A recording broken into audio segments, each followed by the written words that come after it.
प्राणियों को पाप से है तारते। श्री भागवत भगवान की है आरती, प्राणियों को पाप से है तारती।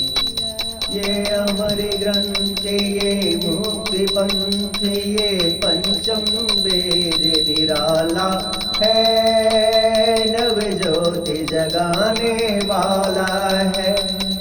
श्री गौरांग यही श्री घनश्याम यही प्रभु की महिमा की है आरती, प्राणियों को पाप से है तारती। श्री भागवत भगवान की है आरती, प्राणियों को पाप से है तारती। मन पुनीत पापों को मिटाने वाला है, हरि दर्श कराने वाला है। ये सुख करनी ये दुख हरनी श्री मधुसूदन की है आरती।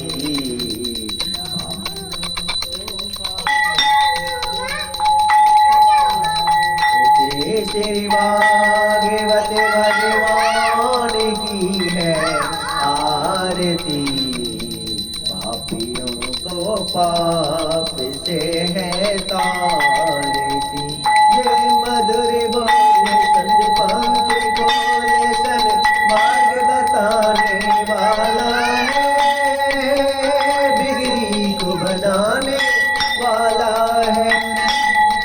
श्री चैतन्य यही श्री कृष्ण यही प्रभु की महिमा की है आरती, प्राणियों को पाप से है तारती। श्री भागवत भगवान की है आरती, प्राणियों को पाप से है तारती। श्री भागवत भगवान की है आरती, प्राणियों को पाप से है तारती। श्री भागवत भगवान की जय, श्री भागवत भगवान की जय, श्री कृष्ण कन्हैया लाल की जय, यशोदानंदन की जय, श्री देवी की नंदन की जय, वृंदावन धाम की जय, श्री कृष्ण कन्हैया लाल की जय, श्री भागवत महापुराण की जय।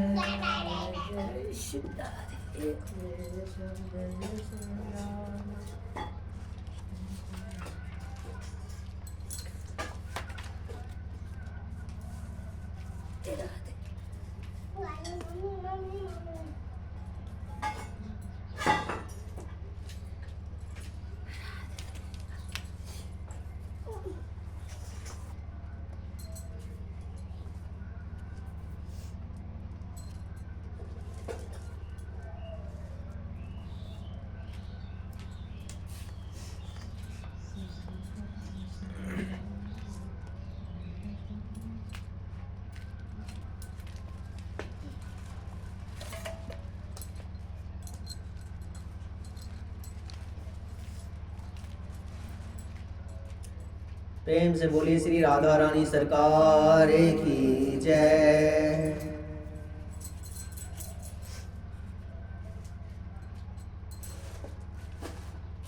हे कृष्ण करुणा सिंधु दीन बंधु जगतपते, गोपेश गोपिकांते राधा कांते नमस्तुते।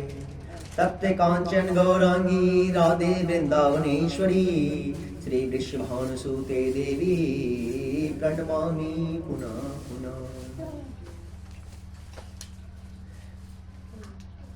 नमः विज्ञान रूपाय परमानंद रूपिणी कृष्णाय गोपीनाथाय गोविंदाय नमो नमः। नमः कमल नेत्राय नमः कमल मालिने नमः कमल नाभाय कमलापते नमो नमः। वरः पीडा विरामाय रामाय कुंड मेधसे रामामान संहाय गोविंदाय नमो नमः। कंस वंश विनाशाय केशी चारोन्धातिने वृषभ ध्वज बंधाय पार्थ सार्थये नमः। नमः पाप प्रणाशाय गोवर्धन धराय च पूतना जीवितान्ताय तृणावर्तासुहारिणे। केशव क्लेश हरणं नारायणं जनार्दनं गोविंद परमानंदं मां समुद्धरं माधवा।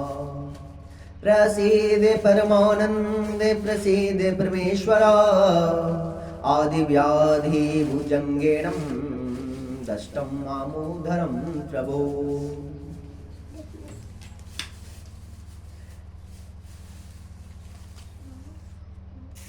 कृष्ण प्रेममयो राधा राधा प्रेममयो हरि जीवने निधने नित्यं राधा कृष्णो गतिरेमम्। कृष्णस्य दर्विणं राधा राधाय दर्विणं हरि जीवने निधने नित्यं राधा कृष्णो गतिरेमम्।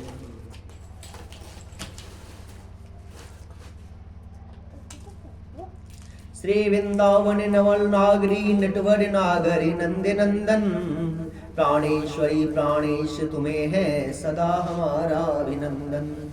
रासेश्वरी रस रंगिणी रसिक शिरोमणि नव रस राज अल्लादनी सच्चिदानंद सुन लो पुकार प्राणों की आज। जयति श्याम घन रसिक चातकी जय श्यामा मुख चंद्र चकोर श्री राधे वृषभानु दुलारी मुरलीधर जय नंदे किशोर।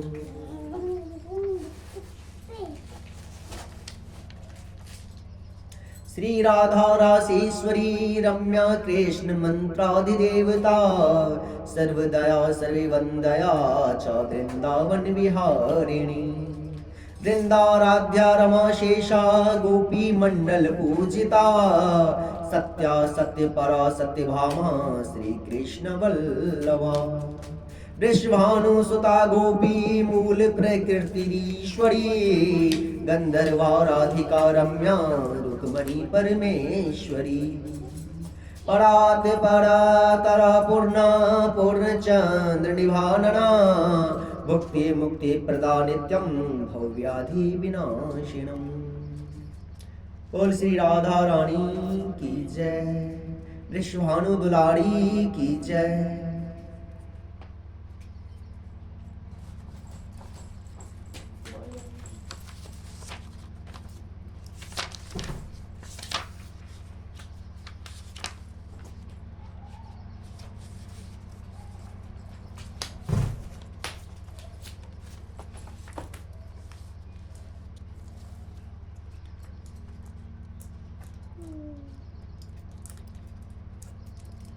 ओम अज्ञानतिमिरान्धस्य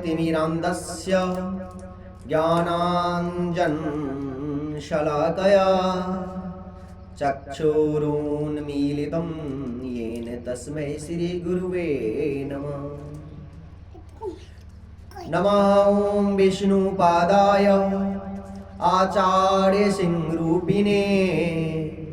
श्री श्रीमद्भक्ति प्रज्ञान केशव इति नामिने।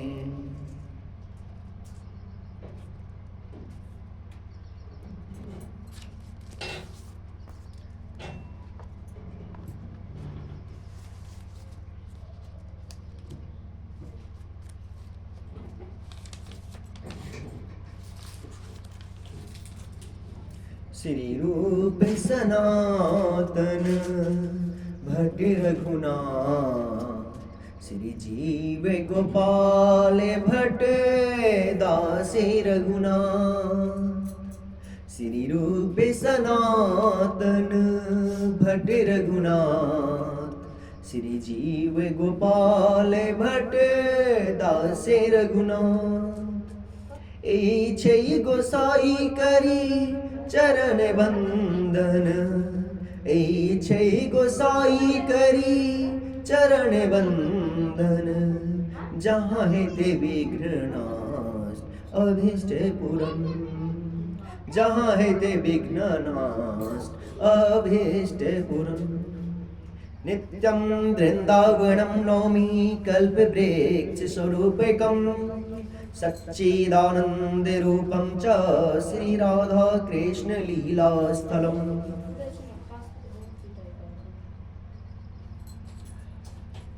हे राधा, राधा मेरी स्वामिनी, मैं श्री राधा को दास, जन्म जन्म मोहि दीजिए श्री वृंदावन वास। धन वृंदावन धाम है, धन वृंदावन नाम, धन वृंदावन रसिक जन सुमरे श्याम श्याम। हा हा नाथे अनाथे न कीजिए, बेगी श्याम मोहि दर्शन दीजिए। क्षमा करो प्रभु चूक हमारी, बेगी मिलो करी कृपा मुरारी। श्री राधे वृषभानु दुलारी, कीर्ति कुमारी हे महारानी। निंदा करो न कभी किसी की, वृद्धि सवन की चाहूं। सेवा करूं सदा आपकी, कृष्ण गुगन को गाओ। श्री राधे वृषभानु दुलारी, कीर्ति कुमारी हे महारानी। बोल श्री बांके बिहारी लाल की जय, श्री राधा रानी सरकार की जय, श्री वृषभानु दुलारी की जय, कीर्ति कुमारी की जय, श्री श्यामा प्यारी की जय।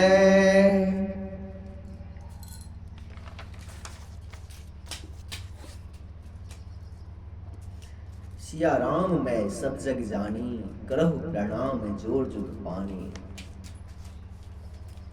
अनंत कोटि ब्रह्मांड नायक, अचिंत्य कल्याण गुणगान निधान, सर्वेश्वर सर्वाधिपति अकारण, करुणा वरुणालय अकारण करुणा कारक, सकल जन कल्याण शाप हारक, परम ब्रह्मा अनंत कोटि कंदर्प दर्प दलन पटियान, निर्गुण निराकार सगुण साकार, जगद्वैक बंधु करुणैक सिंधु, सच्चिदानंद घन परमात्मा श्री कृष्ण और श्री राधा रानी के चरणों में दास का बारंबार प्रणाम। समुपस्थित भागवत भक्त, भागवत कथा अनुरागी सज्जनों, भक्तिमय मातृशक्ति भगनी बांधवों,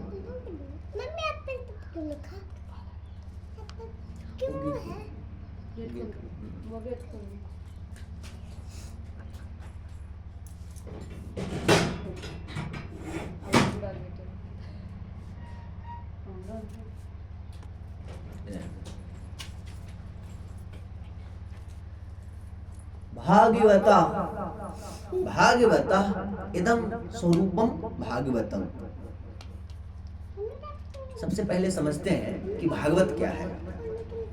भागवता इदं स्वरूपम भागवतम, जो भगवान का स्वरूप है वही भागवत है, जिसे हम भगवान का स्वरूप मानते हैं वही भागवत है। भागवत जो है स्वयं भगवान श्री कृष्ण के स्वरूप में है।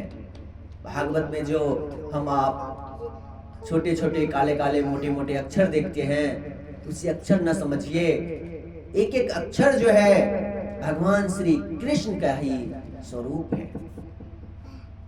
इसलिए हम भागवत को भगवान श्री कृष्ण का स्वरूप मानते हैं। कहते हैं भागवतो श्री राधा कृष्णो इदम स्वरूपम भागवतम, जिसमें श्री राधा कृष्ण के पावन चरित्र का वर्णन किया गया है, उसे भागवत कहते हैं। कहते हैं तेने यम वागमयी मूर्ति प्रत्यक्ष कृष्ण एव ही, जिसमें भगवान श्री कृष्ण स्वयं छोटे छोटे काले काले मोटे मोटे अक्षर जो हैं मूर्ति स्वरूप में विराजमान हैं, वही भागवत है। भागवत में देखेंगे कि 4 अक्षर है, भा ग व त, जिसमें कहते हैं भाष्यते सर्ववेदेषु गीयते नारदादिभिः वदन्ति त्रिषु लोकेषु तरन्ति भवसागरा। भाष्य क्या है? भाष्यते सर्ववेदेषु, जिसमें समस्त देव प्रकाशित होते हैं। गीयते नारदादिभिः, जिसका गान स्वयं श्री नारद जी करते हैं, और जो तीनों लोकों में टहलते रहते हैं, घूमते रहते हैं और गान करते रहते हैं। जो तरंती भवसागरा, जो भवसागर को भवसागर से पार करने वाला है, ये दुखों से पार करने वाला है, वही भागवत है। भागवत ही एक ऐसा महापुराण है जो कि मुक्ति देने के लिए स्वयं गर्जना करती रहती है।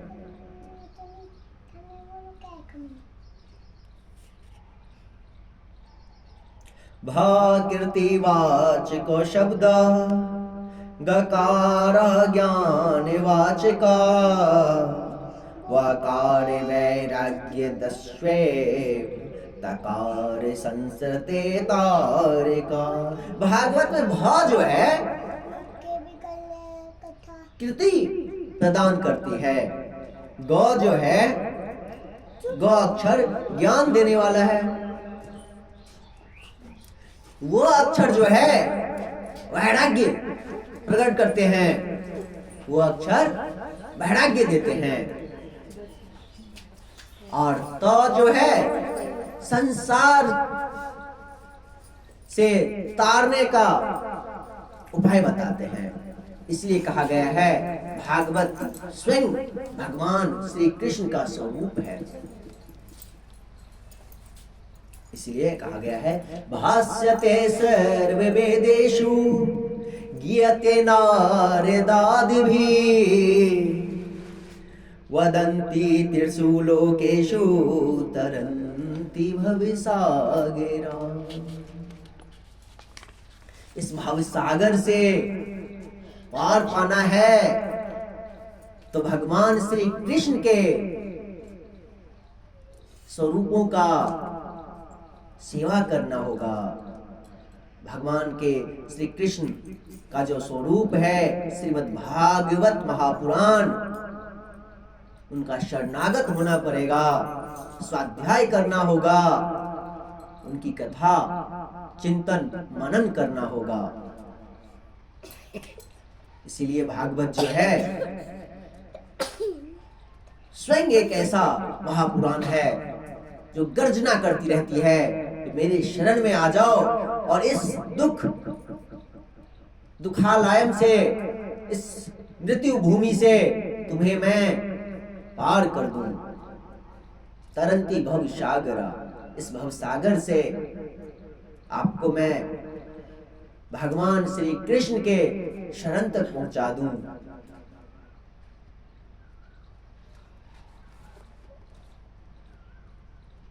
इसीलिए ये भागवत के शरण में आना चाहिए, भागवत का स्वाध्याय करना चाहिए और भागवत का ही चिंतन मनन करते रहना चाहिए।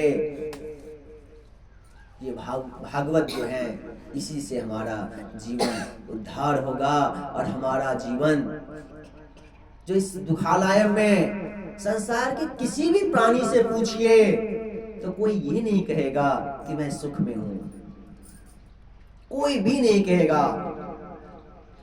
सब यही कहेगा कि दुख है मुझे इस चीज का। किसी को संतान का दुख है, किसी को नौकरी का दुख है, किसी को धन का दुख है। तो दुख ही दुख है, कहीं ना कहीं तो दुख है ही, क्योंकि ये संसार जो है दुखालयम है, दुखों का घर है। इसलिए इस दुखों के घर से बाहर निकलने का एक ही उपाय है, भगवान श्री कृष्ण के चरणों में शरणागत हो जाओ, हरि कीर्तन करो, भगवान का चिंतन करो और श्रीमद् भागवत कथा श्रवण करना शुरू कर दो।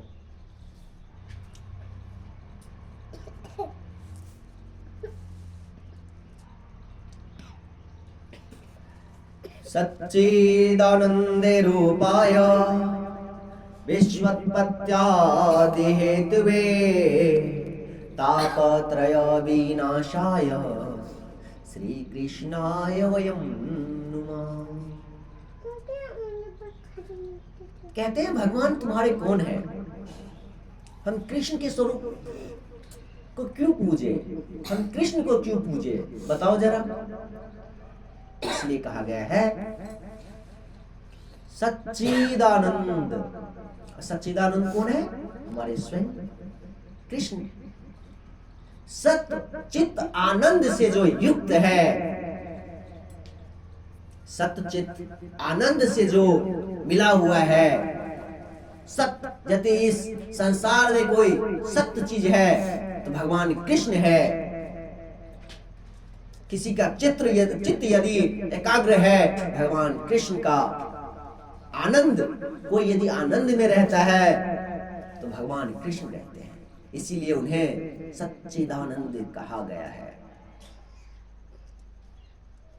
हम भैया धनवान के पास जाएंगे तब तो हमें धन मिलेगा, यदि हम गरीब के पास जाएंगे थोड़ी ना कुछ धन मिलेगा, वो हमें क्या देगा। तो हम संसार में यदि किसी लोग, जितने भी हमारे आस पड़ोस हैं, हमारे रिश्तेदार हैं, सबको कहीं ना कहीं तो दुख है ही,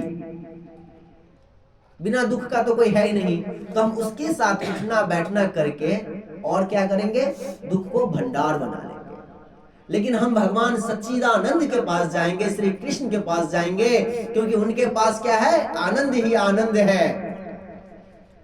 उस आनंद के पास जाएंगे तो हमारा जीवन क्या होगा, आनंदित होगा।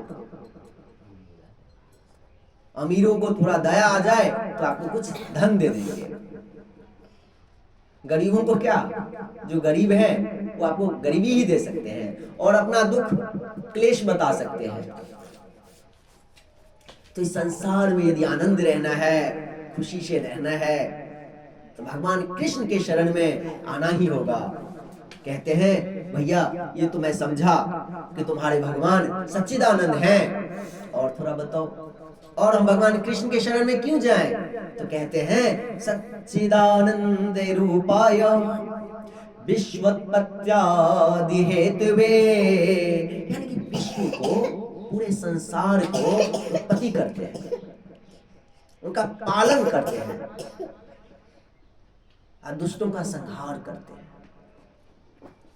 इसीलिए उनको विश्वोत्पत्त्यादि कहा गया है। और कहते हैं और भैया और बताओ कुछ, इतना में मन नहीं भरा, भगवान कृष्ण के बारे में और कुछ बताओ। तो कहते हैं तापत्रय विनाशाय, कहते हैं तापत्रय विनाशाय, यानी ये तीनों प्रकार के जो ताप हैं, मनुष्य का कितने प्रकार का ताप है, मनुष्य को 3 प्रकार का ताप है, आदिदैविक, आध्यात्मिक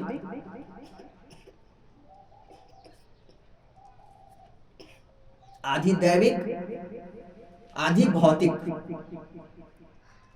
ये क्या है?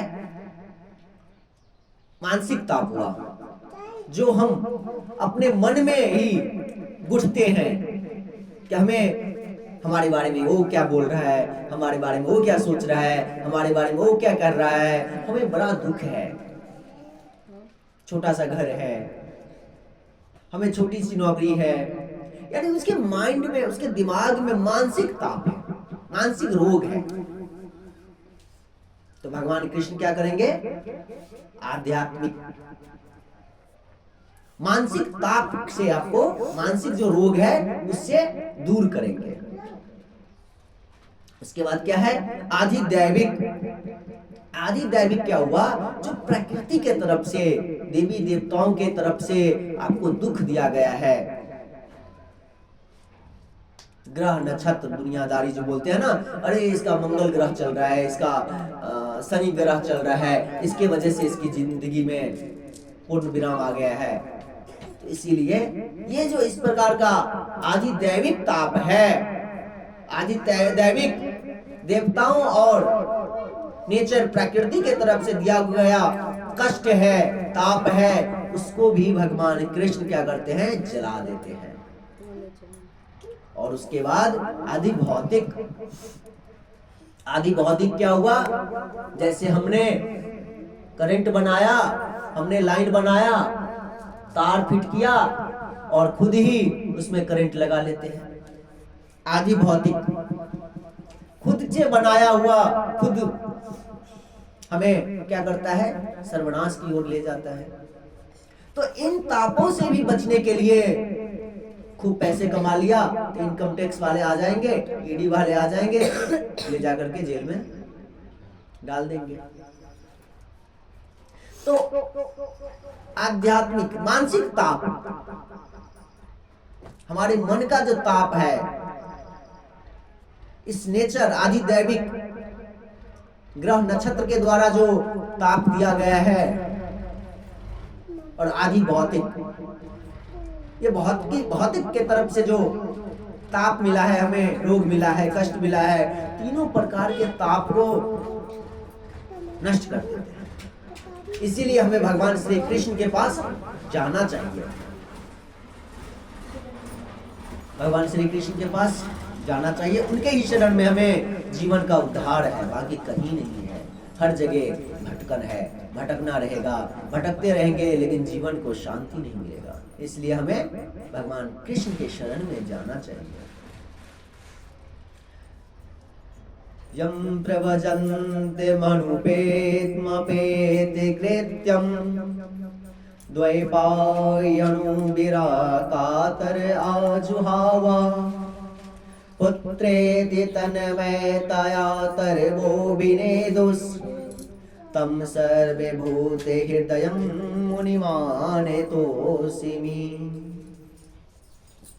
कहते हैं शुकदेव जी 16 वर्ष तक अपनी माता के गर्भ में समाधिस्थ थे।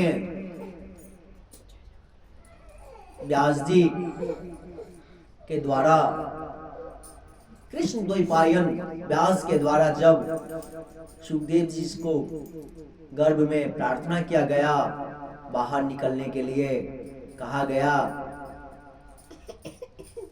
तो जब गर्भ से बाहर निकलते हैं, बाहर आते हैं कि अपने माता पिता का मुख भी नहीं देखते हैं और दौड़ करके भाग जाते हैं, पेड़ पौधे की तरफ भागते हैं, जंगलों की तरफ भागते हैं।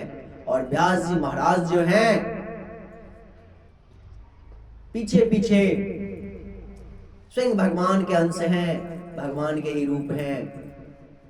व्यास जी महाराज अपने पुत्र के लोभ में, पुत्र के मोह में फंस गए हैं और अपने पुत्र के पीछे पीछे दौड़ रहे हैं। कहते हैं कि हे पुत्र, एक बार अपनी शकल तो दिखला दो, अपना चेहरा तो दिखला दो, एक बार अपने मुख से पिताजी तो कह दो। आज सुखदेव जी भाग रहे हैं अपने माता पिता का चेहरा भी नहीं देखते हैं। सोचते हैं कि कहीं मैं उनका चेहरा देखूं तो उनसे मुझे मोह ना हो जाए और इस संसार में मैं फंस ना जाऊं, क्योंकि माँ की ममता यदि जाग गई तो मुझे फिर से इस संसार के बंधन में रहना पड़ेगा। तो आज सुखदेव जी एक बार भी पीछे पलटकर नहीं देखते हैं, और जब व्यास जी थक हार जाते हैं अपने पुत्र के पीछे पीछे दौड़ते दौड़ने में, तो सुखदेव जी के बदले में वहां पर जितने भी वृक्ष होते हैं, आम का वृक्ष जवाब देते हैं सुखदेव जी के बदले में, कहते हैं हे व्यास जी, मुझे लगता है कि आपसे तो अच्छा मैं हूं। देखिए एक वृक्ष कहता है, आम का वृक्ष कहता है व्यासदेव जी से कि आपसे तो अच्छा मैं हूं। देखिए जब मैं फल देता हूं, आम का फल आता है, तो लोग मुझे क्या करते हैं, कोई डंडे से मारता है, कोई पत्थर फेंकता है, और जब वो पत्थर फेंकता है तो हम क्या करते हैं, उसे फल देते हैं। लेकिन आज आप अपने पुत्र के मोह में कैसे दौड़ रहे हैं, तो मुझे आज लगता है कि आपसे अच्छा तो मैं ही हूं, कि अपने फल से मोह नहीं करता हूं। जब व्यास जी को ये बात समझ आया तो व्यास जी आज वापस अपने घर पे आ रहे थे, तो एक नदी में, तालाब में देखते हैं कुछ माताएं थी जो कि स्नान कर रही थी।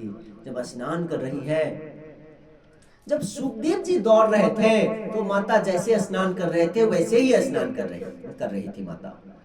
लेकिन जब व्यास जी उसी रास्ते से आने लगे तो माता क्या करती है, फटाफट जल्दी जल्दी में अपने वस्त्र को अपने शरीर पर ढकने लगती है, अपने शरीर को ढकने लगती है।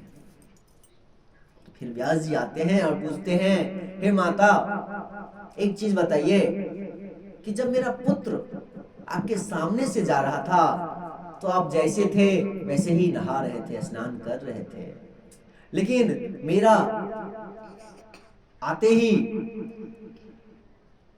मैं जब इस रास्ते से आया तो आप लोग जल्दी जल्दी में अपने वस्त्र को अपने शरीरों पे ढकने लगे, ऐसा क्यों? तो माताओं ने कहा, हे व्यासदेव जी, आपके पुत्र के अंदर इतना ज्ञान नहीं है, इतना मोह नहीं है, ये स्त्री है कि पुरुष है।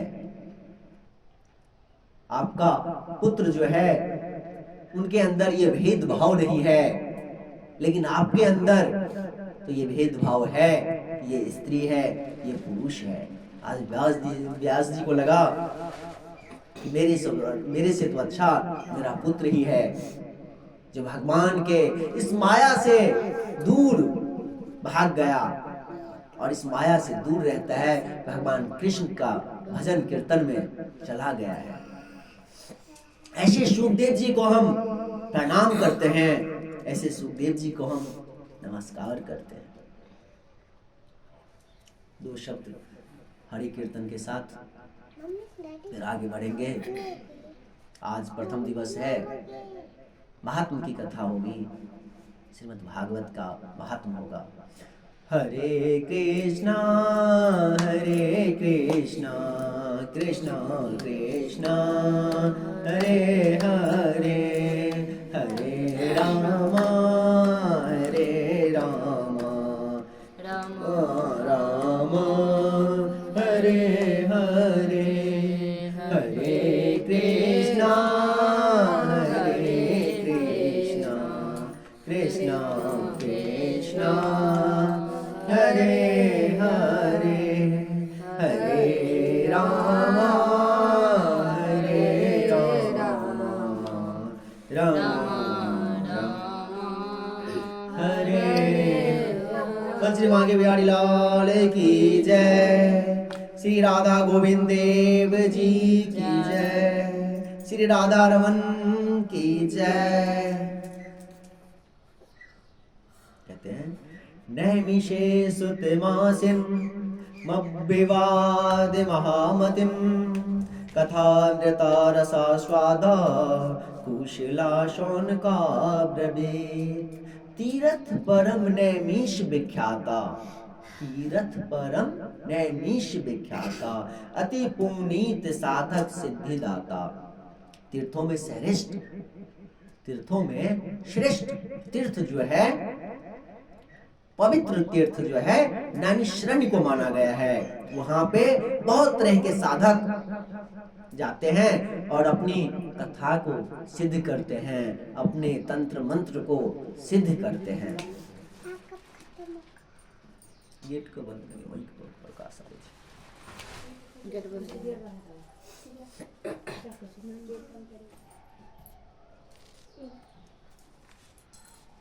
ऐसे पवित्र सुंदर तीर्थ स्थान नैमिषारण्य में, जो कि तीर्थों में परम तीर्थ माना गया है, वहां पे विराजमान परम विद्वान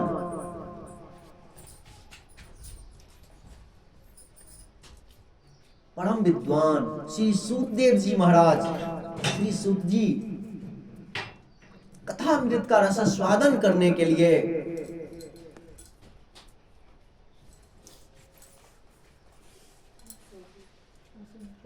वहां पे सूत जी महाराज आते हैं और जो कथामृत का रसास्वादन करने में उत्तम है शौनक जी, पर शौनक जी आज सूत जी महाराज को गद्दी पर, व्यास गद्दी पर बिठाते हैं और कहते हैं,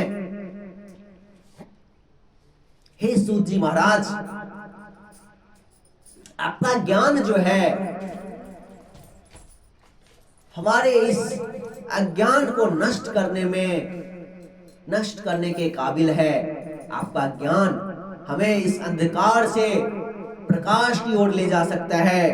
कहते हैं, अज्ञान द्वांत विध्वंसा कोटि सूर्य समप्रभा सुताख्याहि कथा सारम मम कर्ण रसायनम। हे सूत जी महाराज, अपनी ज्ञान से मुझे ऐसी कथा सुनाइए जिससे हमारा जो अज्ञानता है, हमारे मन में जो अंधकार है, उसे दूर कर सके। हमें ये बताइए, हमें कुछ ऐसी मधुर कथा सुनाइए जिससे हमारी भक्ति जो है जागृत हो जाए, हमें ज्ञान हो और हमें वैराग्य मिले। इस माया को नाश करने के में समर्थ हो, ऐसी कथा हमें सुनाइए। आज सूत जी जो है शौनक जी से उम्र में तो बहुत छोटे हैं, आयु में तो बहुत छोटे हैं, लेकिन शौनक जी महाराज सूत जी को प्रणाम करके गद्दी पर विराजमान करके इस प्रकार का प्रश्न पूछते हैं। देखिए, भगवान कृष्ण के बारे में, भगवान के कृष्ण के लीला के बारे में सुनने के लिए छोटे बड़े की समझ में आना जरूरी नहीं है। हमसे छोटा है, हम उसका कथा श्रवण करने ना जाएं, ऐसी कभी भी मन में नहीं सोचना चाहिए। जहां भी हो, जैसे भी हो, श्रीमद् भागवत कथा हो, भगवान कृष्ण के लीला का कथा हो, वहां पहुंच जाना चाहिए और बड़े ध्यान से कथा श्रवण करना चाहिए। आज सूत जी महाराज कहते हैं, काल व्याल मुखाग्रास त्रास निर्नाश हेतुवे श्रीमद् भागवतम शास्त्रम कलौकीरेण भाषितम। काल रूपी इस कलयुग जो है एक क्या है, काल रूपी सर्प है। इस कलयुग काल रूपी सर्प से बचने के लिए हमें भगवान के शरण में, भगवान श्री कृष्ण के शरण में आना होगा।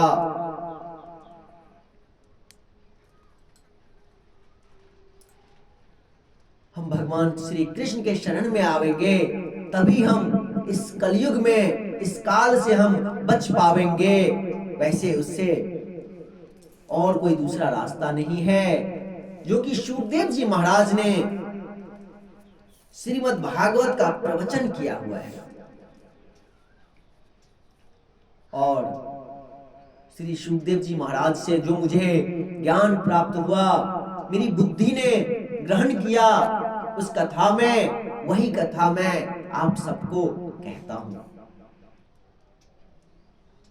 कहते हैं जन्मांतरे भवेत् पुण्यम तदा भाग्यवतम लभेत। कहते हैं जन्मों जन्म का जब पुण्य उदय होता है, जन्म जन्म करोड़ों जन्म का जब पुण्य उदय होता है, धर्म जागृत होता है, तब जाकर के आपको एक बार कथा श्रवण करने का मौका मिलता है। बाबू हाथ धो ले, हाथ धो लो, हाथ उठा के आपने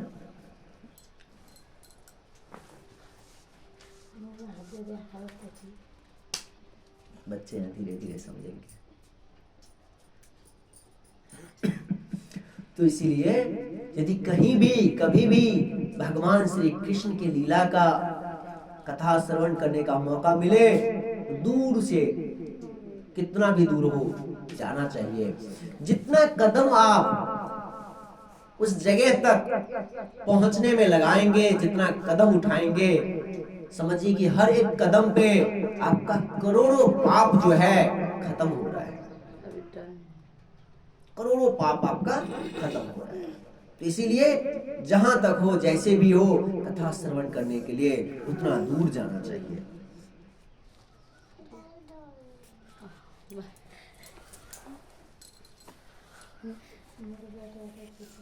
कहते हैं एक समय ऐसा हुआ था जब शुकदेव जी महाराज परीक्षित को कथा सुनाने के लिए बैठे ही थे, और भगवान श्री कृष्ण को प्रणाम करके कथा प्रारंभ कर रहे थे। उसी समय ऐसा हुआ कि कुछ देवता अमृत का कलश लेकर के आ गए। अमृत का कलश लेकर के आए और कहते हैं, हे शुकदेव जी महाराज, आप हम पे एक कृपा कीजिए। ये जो अमृत का कलश है, ये अमृत का कलश जो है आप परीक्षित को पिला दीजिए, और ये श्रीमद् भागवत कथा जो है हमें श्रवण करवा दीजिए। कहते हैं, फिर शुकदेव जी कहते हैं, शुकदेव जी जब देवताओं की व्यापारिक बुद्धि देखा कि एक हाथ से अमृत ले लो और दूसरे हाथ से तुम मुझे कथा, श्रीमद् भागवत कथा श्रवण करवा दो, जब ऐसा बुद्धि उन्होंने देखा तो उनको चिल्ला करके कहते हैं कि तुम्हारी बुद्धि जो है भ्रष्ट हो गई है। शुकदेव जी देवताओं को कहते हैं गुस्से से, तुम्हारी बुद्धि जो है भ्रष्ट हो गई है। कहां तुम कंचन की बात करते हो और कहां तुम शीशे की बात करते हो। कहां हीरे की बात है और कहां शीशे की बात है। हीरा और शीशा जो है सफेद दिखता है, लेकिन कभी भी एक नहीं हो सकता है। तो वही तुम्हारा जो अमृत का कलश है, अमृत जो तुम कलश में लेकर के आए हो, तुम्हारे शीशे के समान है। लेकिन श्रीमद् भागवत कथा जो है हीरे से भी बहुमूल्य है, हीरे से भी बड़ा चीज है। उसको तुम अपनी व्यापारिक बुद्धि से कैसे एक हाथ से लेना, एक हाथ से देने की बात कर रहे हो। शुकदेव जी महाराज सब देवताओं को डांट करके भगा दिए। कहते हैं, यहां से तुम लोग जाओ, तुम्हारी बुद्धि में श्रीमद् भागवत कथा श्रवण नहीं होने वाला है। तुम्हारी बुद्धि में भगवान श्री कृष्ण के लीला का कथा जो है तुम्हारे बुद्धि में नहीं प्रवेश करने वाला है। यहां से भागो तुम लोग। सब कोई, सभी देवता मन उदास करके वहां से चले गए। सभी देवता मन उदास करके वहां से चले गए। जाकर के ब्रह्मा जी के पास जाते हैं, और यहाँ पे आज शौनक जी कहते हैं कि हे सूत जी महाराज हमें ये बताइए कि इसके बाद और क्या हुआ। परीक्षित महाराज को ऐसी क्या जरूरत पड़ गई कि कथा सुनना उनके लिए अति आवश्यक था। जब इस प्रकार से 6 प्रश्न जो हैं शौनक जी महाराज सूत जी से पूछते हैं, बड़े अच्छे से प्रश्न पूछते हैं और एक एक प्रश्न का उत्तर सूत जी महाराज देते हैं।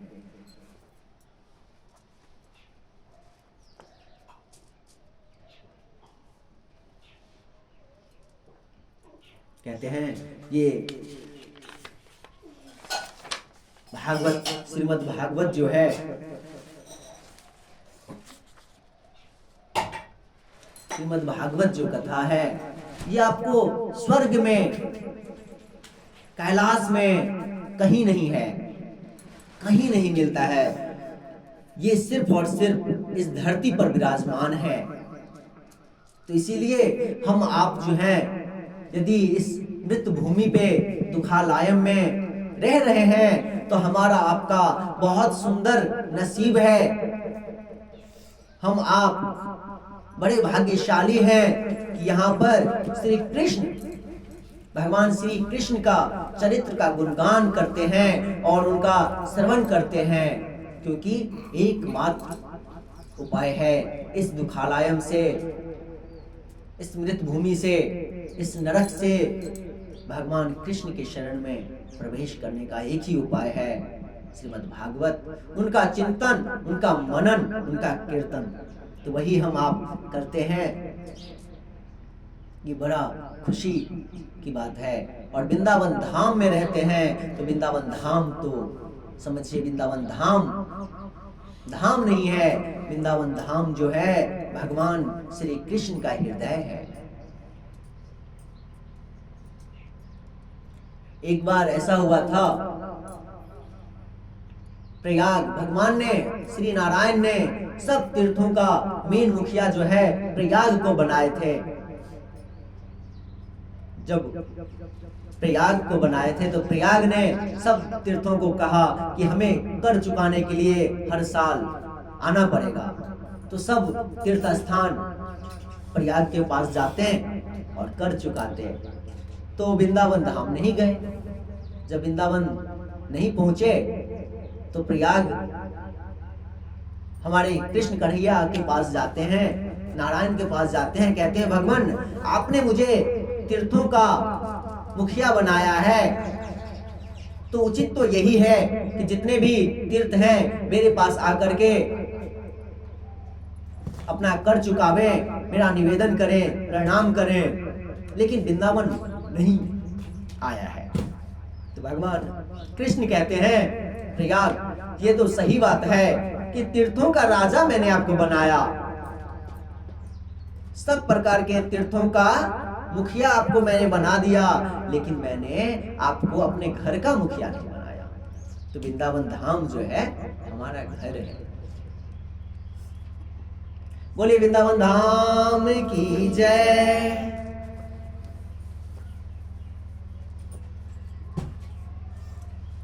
कहते हैं ये कथा सबसे पहले किसने सुना और कैसे सुना, ये बताइए। तो सूत जी महाराज कहते हैं देखिए, वैसे तो नारद जी अपने पिता ब्रह्मा जी से ये श्रीमद् भागवत कथा सुन चुके थे, लेकिन साप्ताहिक विधि से ये कथा जो है शनकादिक ऋषियों से उन्होंने सुना। तो शौनक जी कहते हैं सूत जी महाराज मुझे ये बताइए कि नारद जी जो है कुछ क्षण भर के लिए एक जगह रुकते हैं, वो तो अच्छे से एक जगह रुक भी नहीं पाते हैं। तो उन्होंने साप्ताहिक 7 दिन का कथा एक जगह बैठ करके कैसे श्रवण किया, ये कैसे संभव है? तो फिर उन्होंने सूत जी ने नारद जी का कहते हैं नारद जी के बारे में और कैसे ये साप्ताहिक कथा हुआ। एक समय भगवान श्री कृष्ण द्वापर युग में जब अपने स्वधाम को चले गए तो नारद जी को ऐसा लगा ये कलयुग जो है, कलिकाल हर जगह फैल गया है, तो जाके हम देखते हैं कि कलयुग में लोग कैसे रहते हैं। जब आते हैं, जब धरती पे आए तो हर जगह तीर्थ घूमे, गंगा, गोदावरी, प्रयाग, सब प्रकार के तीर्थ घूमते हैं। वहां पे उनको कहीं भी ऐसा नहीं लगता है कि जहां पे साधु सत्संग होता हो। वो कहते हैं कि पाखंड निरता संतः विरक्ता सब परिग्रहा, यानी कि पाखंड जो है, जितने भी संत है पाखंडी होते जा रहे हैं। जितने प्रकार के संत हैं, कुछ ही संत हैं जिनको इस नयन से दर्शन करना मुमकिन नहीं है। जो विरक्त थे वो अपना परिवार बसाए जा रहे हैं, परिवार वाले होते जा रहे हैं। जब इस प्रकार से वो देखते हैं, अलग अलग धाम जाते हैं, कहीं भी उनको शांति नहीं मिला, फिर घूम थक हार करके वृंदावन धाम आते हैं। और जब वृंदावन धाम आते हैं तो कहते हैं ये तो वृंदावन धाम जो है भगवान श्री कृष्ण का चरणों का रज यहाँ पे लगा हुआ है, तो जरूर यहाँ पे कुछ ना कुछ हमें देखने को मिलेगा, कुछ सत्संग सुनने को मिलेगा, जिससे इस कलयुग में पार उतर जाए। तो नारद देव जी, नारद ऋषि आते हैं, आप घूमते हैं। वृंदावन धाम में जब प्रवेश करते हैं तो देखते हैं कि कुछ माताएं हैं जो कि चारों तरफ से घिरे हुए हैं और उसके बीच में आपस में कुछ बातचीत चल रही है। तो नारद जी के मन में हुआ कि वहां भी बहुत भीड़ लगी हुई है, तो हो सकता है कि भगवान कृष्ण के पावन चरित्रों का वर्णन किया जाता होगा। हो सकता है तो वहां पे कुछ भगवान कृष्ण के बारे में सत्संग होता होगा। तो चल के जरा देखूं, चल के तो देखें। तो वहां पे देखते क्या है कि एक स्त्री है और उसके सामने दो वृद्ध व्यक्ति सोया हुआ है और उनके आंखों से, उस स्त्री की आंखों से आंसू बह रहा है। जब इस प्रकार से देखते हैं तो आज नारद जी क्या करते हैं, अपने कदम को धीरे धीरे पीछे करने लगते हैं। कि वैसे भी माता के सत्संगों से जब माता लोग 10 माता बहन आपस में बात करती हो, आपस में कुछ वार्तालाप करती हो, तो उनसे थोड़ा सा दूर ही हो जाए तो अच्छा है, क्योंकि उनकी अनेक प्रकार की कहानी चलता है। आज नारद जी पीछे जो ही हटने लगे तो वो जो स्त्री बीच में थी, सब स्त्रियों के बीच में, वो कहती है, भो भो साधु क्षणम तिष्ठा मत चिंतामपि नाशया। हे साधु, हे महात्मा, कुछ समय ठहर जाइए, कुछ पल आप यहाँ पे रुक जाइए और मेरे मन में जो कष्ट है, मेरे मन में जो दुख है, उसका कुछ निवारण कीजिए। तो आज नारद जी कहते हैं कि आप कौन हो और आपके साथ ये जो दो पुरुष हैं ये कौन है? आप कौन हैं और आपके साथ ये दो पुरुष कौन है?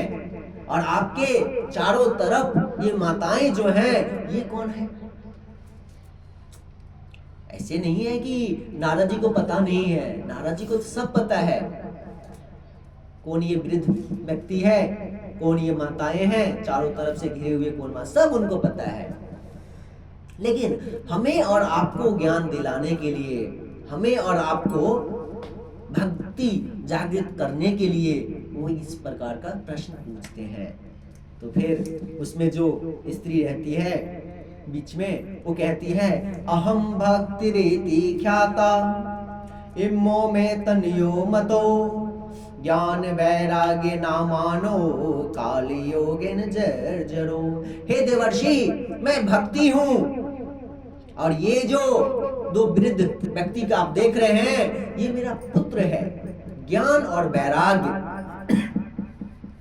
तो नारद जी फिर से कहते हैं, ये मुझे समझ नहीं आया कि आप इतनी नवयुवती हो, सुंदरी हो, और आपके पुत्र जो हैं वृद्ध हैं, ये कैसे संभव है? तो कहते हैं, और भक्ति कहती है कि ये जो चारों तरफ आपने माताएं देखा है, ये जो है सब गंगा, यमुना,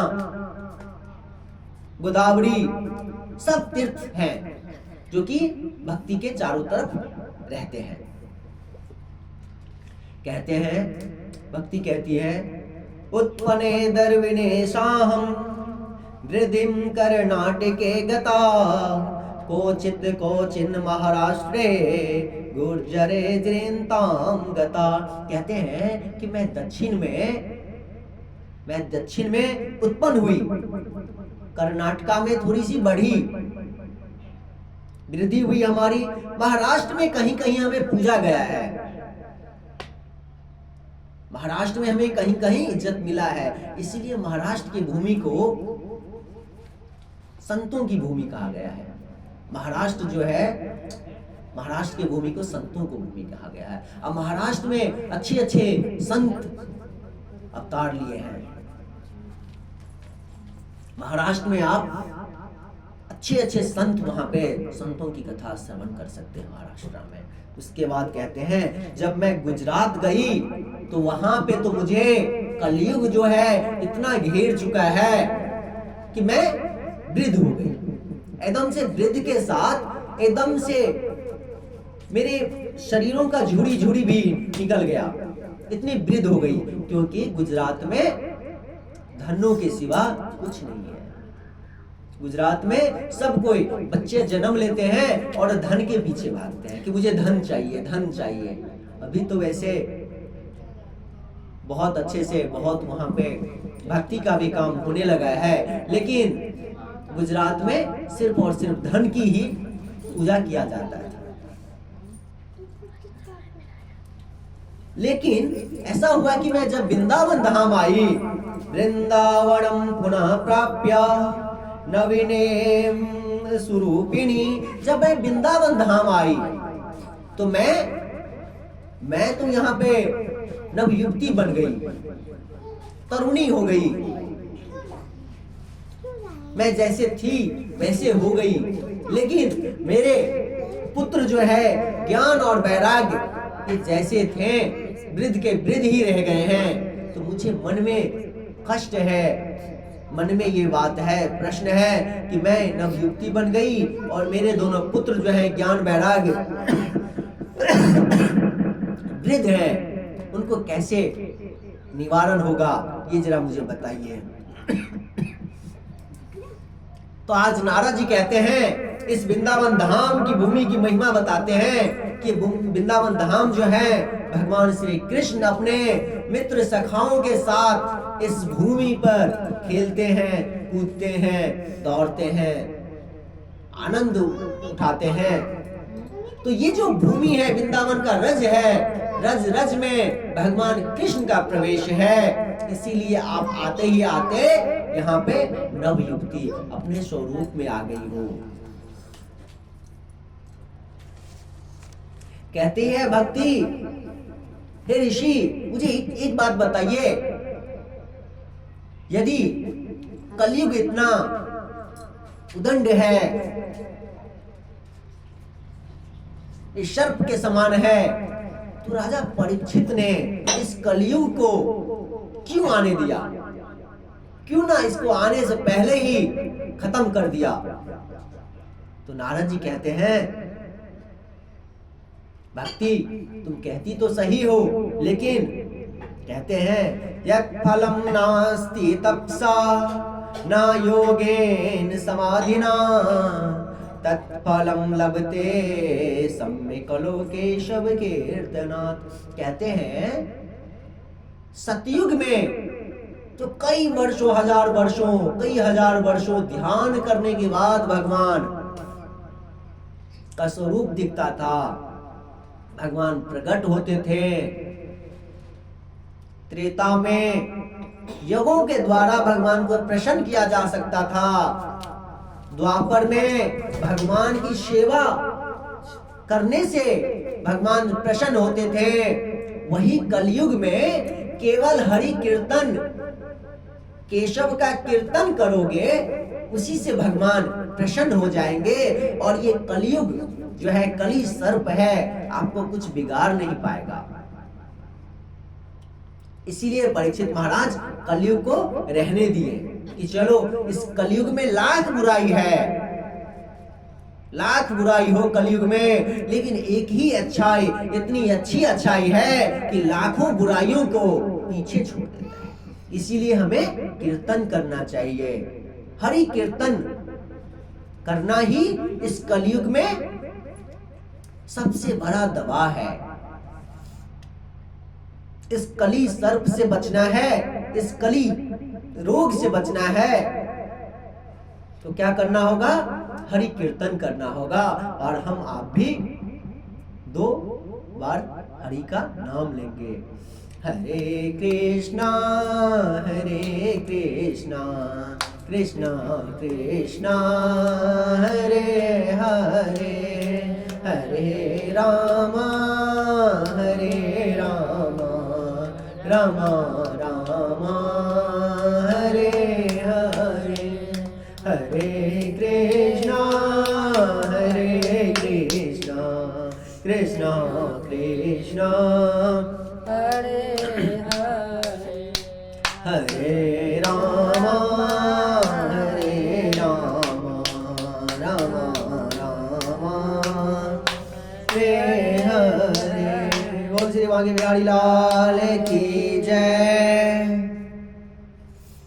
जब देवर्षि नारद इस प्रकार से कलयुग के बारे में कहते हैं कि कलयुग में बचने के लिए हरि कीर्तन, केशव कीर्तन करना होगा, तभी आप बच पाएंगे।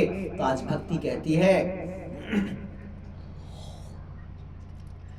जरूर मैंने किसी जन्म में कुछ अच्छे कर्म किए होंगे, इसीलिए मुझे आपके जैसे साधु का दर्शन हुआ और आपने मेरे मन में जो उठ रहे प्रश्न थे उसका आपने जवाब दिया, उत्तर दिया है। तो कोई, इसलिए कहा गया है कि कोई पिछले जन्म का पुण्य जब उदय होता है तो एक बार श्रीमद् भागवत कथा श्रवण करने का मौका मिलता है। एक बार जब पिछले जन्म का पुण्य उदय होता है तो एक साधु का दर्शन हमें मिलता है। नहीं तो इस छोटे से, इस चक्षु भरी नयन से हम संतों का दर्शन कैसे कर पाए। बोले संत महाराज की जय। जब फिर से देवर्षि महाराज नारद जी पीछे हटने लगे, कहते हैं कि मैंने इनके प्रश्नों का उत्तर दे दिया, अब मैं यहाँ से निकल जाऊं, जितना जल्दी निकलूं तो वही अच्छा है। तो आज फिर से भक्ति महारानी जो है देवर्षि को प्रार्थना करते हैं और कहते हैं, जयति जगति माया यस्य कायाध्वस्ते वचन रचन मेकं केवलं चाकल्यया ध्रुवपदमपि यातो यत् कृपातो ध्रुवोऽयं सकल कुशल पात्रं ब्रह्मपुत्रं नतास्मि। कहते हैं, हे महाराज, हे संत महाराज, हे नारद जी, मैं आपको भली भांति पहचान गई हूँ। अभी भक्ति कहती है कि मैं अभी आपको भली भांति पहचान गई हूँ। आप जो हैं स्वयं नारद हैं, ब्रह्मा के पुत्र नारद हैं, और आप जो हैं कयाधु नंदन जो प्रहलाद हैं उनके गुरु हैं। आपके ही कहने पर, आपके ही सत्संग से कयाधु नंदन प्रहलाद जी महाराज जब अपनी माता के गर्भ में थे तो आपके ही सुंदर सुंदर सत्संग से आपके द्वारा ही दिया गया संस्कार था, जिससे आज के समय में भक्तों के आचार्य माने जाते हैं प्रहलाद जी महाराज। और इतना ही नहीं, और सुनिए, आपके ही शब्दों से आपके शिष्य ध्रुव जो है ध्रुव पद को प्राप्त करता है। मैं अभी आपको पहचान गई कि आप कोई छोटे मोटे नॉर्मल साधारण संत नहीं हैं, आप जो हैं प्रहलाद और ध्रुव जैसे भक्त के गुरु हैं। तो आप यदि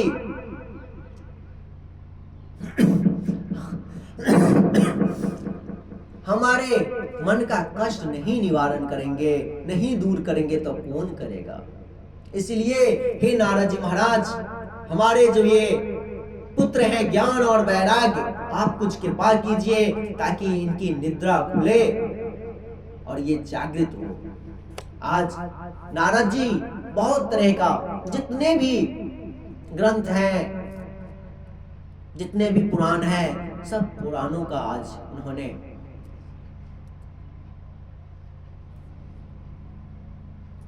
सब पुराण उनके सामने कह दिया, सब पुराणों का सत्संग कर लिया, जितने प्रकार के उपन्यास, गीता का पाठ, हर तरह का जब शुद्ध कर्म किए गए, सात्विक कर्म किए गए, जब गीता का पाठ होने लगा तो ज्ञान और वैराग्य कभी कभी जमाई लेने लगा, काफी करने लगा, और फिर जमाई लेकर के इधर उधर देख करके फिर से वो गिर जाता, फिर से वो निद्रा में आ जाता। ये देख करके आज नारद जी को बड़ा आश्चर्य हुआ, और जब आश्चर्य हुआ एकदम से अपने मन में व्याकुलता आ गई कि आखिर क्या ऐसा समस्या है, कौन सी ऐसी कष्ट है कि जो गीता से भी, श्रीमद् भगवत गीता से भी निवारण नहीं हो पा रहा है। आखिर क्या ऐसा चीज है। मन ही मन नारद जी नारायण को ध्यान करने लगे और उनको आकाशवाणी हुई, बुद्धिमान सफलते भविष्यति न संशय। कहते हैं कि तुम देवर्षि नारद, तुम्हारा जो उद्योग है, तुम जो चाहते हो वो सफल होगा, थोड़ी मेहनत करो। मेहनत क्या करो? अब नारद जी के मन में आया कि क्या मेहनत करूं, जितने प्रकार के पुराण हैं सब तो उनको सुना दिया, सब जयकारा लगा लिया, गीता जैसे ग्रंथ का भी जयकारा लगा लिया, गीता भी सुना दिया, गीता पाठ भी कर लिया, फिर भी इनका कष्ट निवारण नहीं हो रहा है। तो आखिर मैं क्या करूं ऐसा? फिर से आकाशवाणी होती है कि जाओ साधु सत्संग करो। साधु सत्संग का बहुत बड़ा महिमा है, बहुत बड़ा महिमा है। भगवान कृष्ण अपने स्वधाम गोलोक धाम जाने वक्त उद्धव जी महाराज को यही ज्ञान देते हैं, संदेश देते हैं कि साधु सत्संग करो। जितना साधु सत्संग करेंगे उतना हमारे अंदर में विवेक होगा, और साधु ही ऐसे हैं जो हर प्रकार के प्रश्नों का उत्तर उनके अंदर रहता है। बशर्ते हम आप कितने भी गृहस्थ हो गए हो, कितने भी नाना प्रकार के दुखों में फंसे हुए हो, लेकिन जब साधु संतों के पास जाएंगे तो हर प्रकार का जवाब जो है साधु के पास में है, वो सत्संग से ही मिलेगा। तो आकाशवाणी हुई कि जाओ सत्संग करो, साधु सत्संग करो। जब नारद जी आने लगे साधुओं के पास, अब तो बड़ी विचित्र चीज देख रहे हैं। जब वो जिन साधु के पास आ रहे हैं तो साधु मन में क्या सोचते हैं कि भैया नारद जी आ रहे हैं, नारद जी जो आ रहे हैं उनके मन में जो कष्ट है उनका कष्ट का मैं क्या कर पाऊं, उनके कष्ट को मैं कैसे सुख कर पाऊं, कैसे संभव होगा? तो ये तो संभव नहीं है। तो इसीलिए कोई साधु अपने आप को मौन व्रत कर लेते हैं कि मैं तो मौन व्रत में हूं, मैं क्या जवाब दूं। दूर से ही कहते हैं कि आज साधु महाराज जो है मौन व्रत में है। कोई चुप्पी ला देते हैं, कोई वहां से दूसरे रूम में दूसरे जगह घिसक जाते हैं कि नारद जी हमें प्रश्न पूछे तो उनका जवाब हम कैसे दें। जब इस प्रकार से देखते हैं तो कहते हैं तपबल रचे प्रपंच विधाता, तपबल विश्व सकल जग त्राता। तपबल रुद्र करे संहारा, तपबल शेष परे मही भारा।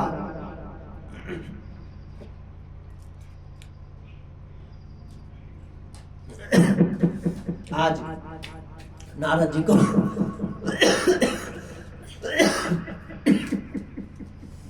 नारद जी जब देखते हैं कि कोई संत उनको नहीं मिल रहा है कि उनके साथ सत्संग करे, तो मन में बड़ा व्याकुलता और व्याकुलता छा जाती है। लेकिन उसी पल देखते हैं कि शनकादिक चारों भाई जो है हरि शरणम गाते हुए गंगा तट पे घूमते फिरते हैं। तब उनके शरण में जाते हैं और कहते हैं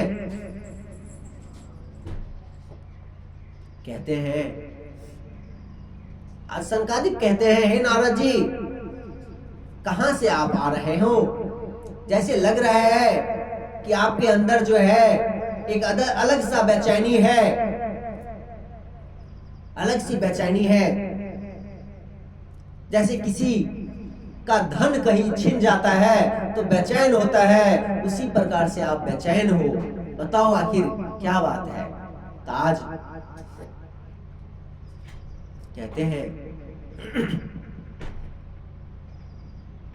कि क्या बताऊं, ये कलयुग जो है चारों तरफ घिर चुका है, चारों तरफ फैल अपना पैर जो है फैला दिया है। हमें बड़ा आश्चर्य लगता है जब मैं इस पृथ्वी पर आया कि देखूं कहीं पे साधु सत्संग हो, तो मुझे कहीं भी ऐसा नहीं मिला कि जहां पे साधु सत्संग होता हो, साधुओं की सेवा होता हो। मुझे बड़ा आश्चर्य लगता है, यही वो भूमि है जहां पे कृष्ण स्वयं लीला करते हैं, फिर भी आज हमें कोई साधु सत्संग नहीं मिला। तो कहते हैं शनकादिक बताइए क्या समस्या है, क्या बात है? तो कहते हैं मैंने ऐसा देखा, जब मैं वृंदावन प्रवेश किया तो देखता हूं कि एक स्त्री है, उनके बगल में दो पुरुष निद्रा अवस्था में हैं और चारों तरफ स्त्रियां रो रही है। जब मैं उनके नजदीक गया तो पता चला वो जो स्त्री थी नवयुवती, भक्ति, और उनके जो पुत्र थे ज्ञान और वैराग्य। माता नवयुवती और पुत्र वृद्ध हो, तो बड़ा आश्चर्य लगा। फिर मैं और कुछ समय रुका तो उनकी कहानी, उनकी कथा मैंने सुनी, तो मुझे बड़ा दुख हुआ। तो आप मुझे बताइए उसका निवारण क्या है? तो कहते हैं उसका निवारण है यहाँ पे। कहते हैं तो मुझे बताइए क्या है? तो कहते हैं जाओ साप्ताहिक भागवत करो। जब साप्ताहिक भागवत करोगे तो भक्ति का कष्ट दूर हो जाएगा। तो कहते कहां करूं, कैसे करूं? तो कहते हैं हरिद्वार में गंगा जी के किनारे एक आनंद घाट है, वहां पर सुंदर सुंदर बालू बिछा हुआ है। वो बालू का आसन बनाओ, सिंहासन बनाओ, सुंदर से सब संतों को निमंत्रण दो, सब संतों को कथा सुनने के लिए आमंत्रित करो। उसी से तुम्हारा कष्ट दूर होगा। नारद जी ऐसे ही करते हैं। हरिद्वार गंगा आनंद तट पर सुंदर से बालू से सिंहासन बनाते हैं, आसन बिछाते हैं और चारों भैयन को गद्दी पर बिठाते हैं। गद्दी पर बिठा करके श्रीमद् भागवत कथा श्रवण शुरू करते हैं। जो ही जितने भी प्रकार के संत थे, जितने भी संत थे, पराशर जी, व्यास जी, वशिष्ठ, चैवन्य आदि ऋषि, जितने भी तीर्थ थे, धाम थे, सबके सब मूर्तिमान होकर के सब क्या हो गए? मूर्तिमान। एक स्वरूप ले लिया और स्वरूप लेकर के गंगा आनंद घाट पे, गंगा किनारे आ गए, पहुंच गए, कथा में कथा का आनंद ले रहे हैं। उसी समय तो देखते हैं, वैसे कहा गया है कि कभी भी श्रीमद् भागवत कथा जो होता है, कहीं भी होता हो, तो वहां पे सब प्रकार के तीर्थ स्थान, सब प्रकार के जो धर्म भक्ति है, सब वहां पे आ जाते हैं, वहां पे विराजमान रहते हैं। क्योंकि श्रीमद् भागवत कथा श्रवण करने के लिए हर प्रकार के ऋषि, संत, साधु, देवता भी ललायित रहते हैं। इसीलिए भगवान कृष्ण का कथा श्रवण करने के लिए सब कोई वहां विराजमान हो गए हैं। कहते हैं ये कथा जो है भगवान कृष्ण का लीला कब सुनना चाहिए? तो कहते हैं सदा सेव्या श्रीमद् भागवती कथा यस्या श्रवण मात्रेण हरिश्चिंतम समासेत। कहते हैं भगवान श्री कृष्ण की कथा हर हमेशा श्रवण करना चाहिए, सर्वदा सेवन करना चाहिए। क्योंकि भगवान कृष्ण का जो परम पवित्र चरित्र का जो कोई भी सेवन करता है, श्रवण करता है, वो इस कलयुग में, इस कलिकाल से, कली सर्प से बच पाता है। उसे ये कलयुग जो है कुछ कर नहीं पाता है।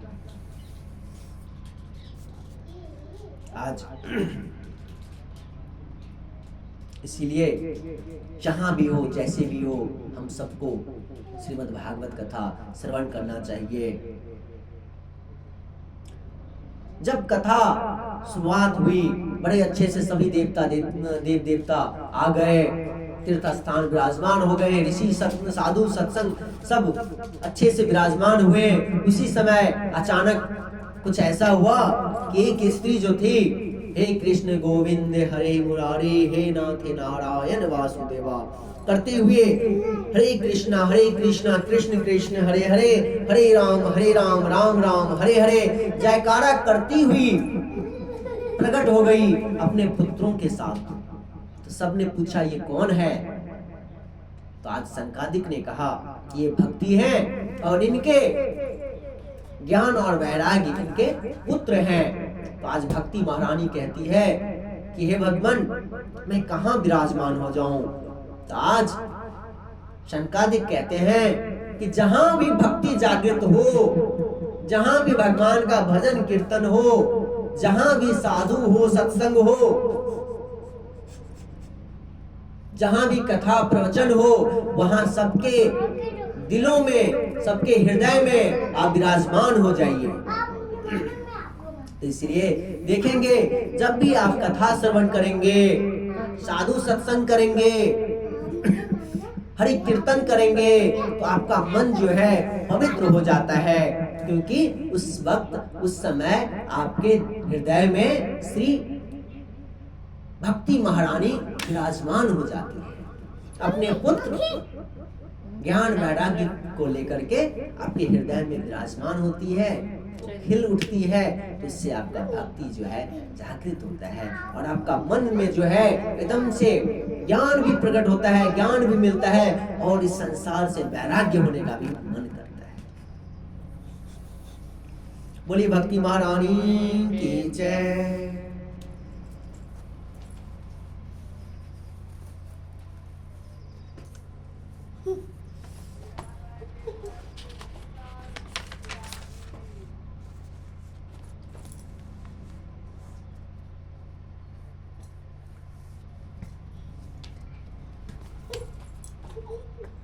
कहते हैं ये संपूर्ण त्रिभुवन जो है, तीनों लोग, जो वो लोग निर्धन ही हैं। कौन निर्धन है? जिनके अंदर भगवान श्री हरि का कीर्तन नहीं है, भगवान श्री कृष्ण का गुणगान नहीं है, चिंतन नहीं है, जिनके हृदय में भगवान श्री कृष्ण विराजमान नहीं है, वो इंसान जो है निर्धन है। और जिसके हृदय में भगवान श्री कृष्ण विराजमान है, वही इंसान हर प्रकार का, हर तरह से धनवान है।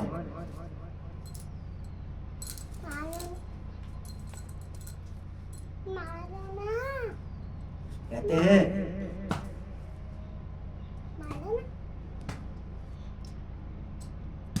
देवर्षि नारद कहते हैं कि श्रीमद् भागवत जो है कथा का श्रवण करने से अलौकिक तो मैंने देख लिया है, भक्ति महारानी का सब प्रकार से कष्ट दूर हो गया। देवर्षि नारद शंकादिक से पूछते हैं कि भगवान एक चीज बताइए कि जब मैंने अनेक प्रकार के ग्रंथों को, महापुराणों का गायन किया था, उसके बाद गीता का जयघोष किया था, फिर भी ये भक्ति का कष्ट दूर नहीं हुआ, लेकिन जब आपने श्रीमद् भागवत का कथा गान किया तो श्री भक्ति महारानी का कष्ट जो है तुरंत ही दूर हो गया। आखिर ये कैसा?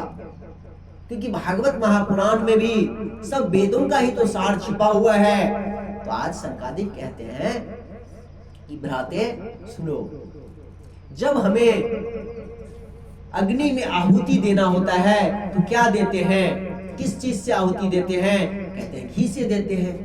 तो कहते हैं घी किस चीज से बनता है? तो कहते हैं दूध से बनता है। तो कहते हैं जिस प्रकार अग्नि में आहुति देने के लिए दूध के बदले हम घी का उपयोग करते हैं, उसी प्रकार हृदय में भक्ति जागृत करने के लिए, भक्ति का कष्ट निवारण करने के लिए वेद की जरूरत नहीं, श्रीमद् भागवत महापुराण की जरूरत होती है। श्रीमद् भागवत महापुराण की जरूरत थी। आप फिर कहते हैं थोड़ा सा और विस्तार से बताइए, हमें समझाइए। तो कहते हैं अच्छा बताओ, जब आप भगवान को भोग लगाने के लिए खीर बनाते हो, किस चीज से क्या क्या डालते हो? कहते हैं उसमें चावल डालता हूँ, दूध डालता हूँ, शक्कर डालता हूँ। कहते हैं अब मुझे बताइए शक्कर किस चीज से बनता है? कहते हैं कि गन्ने से बनता है, गन्ने के रस से।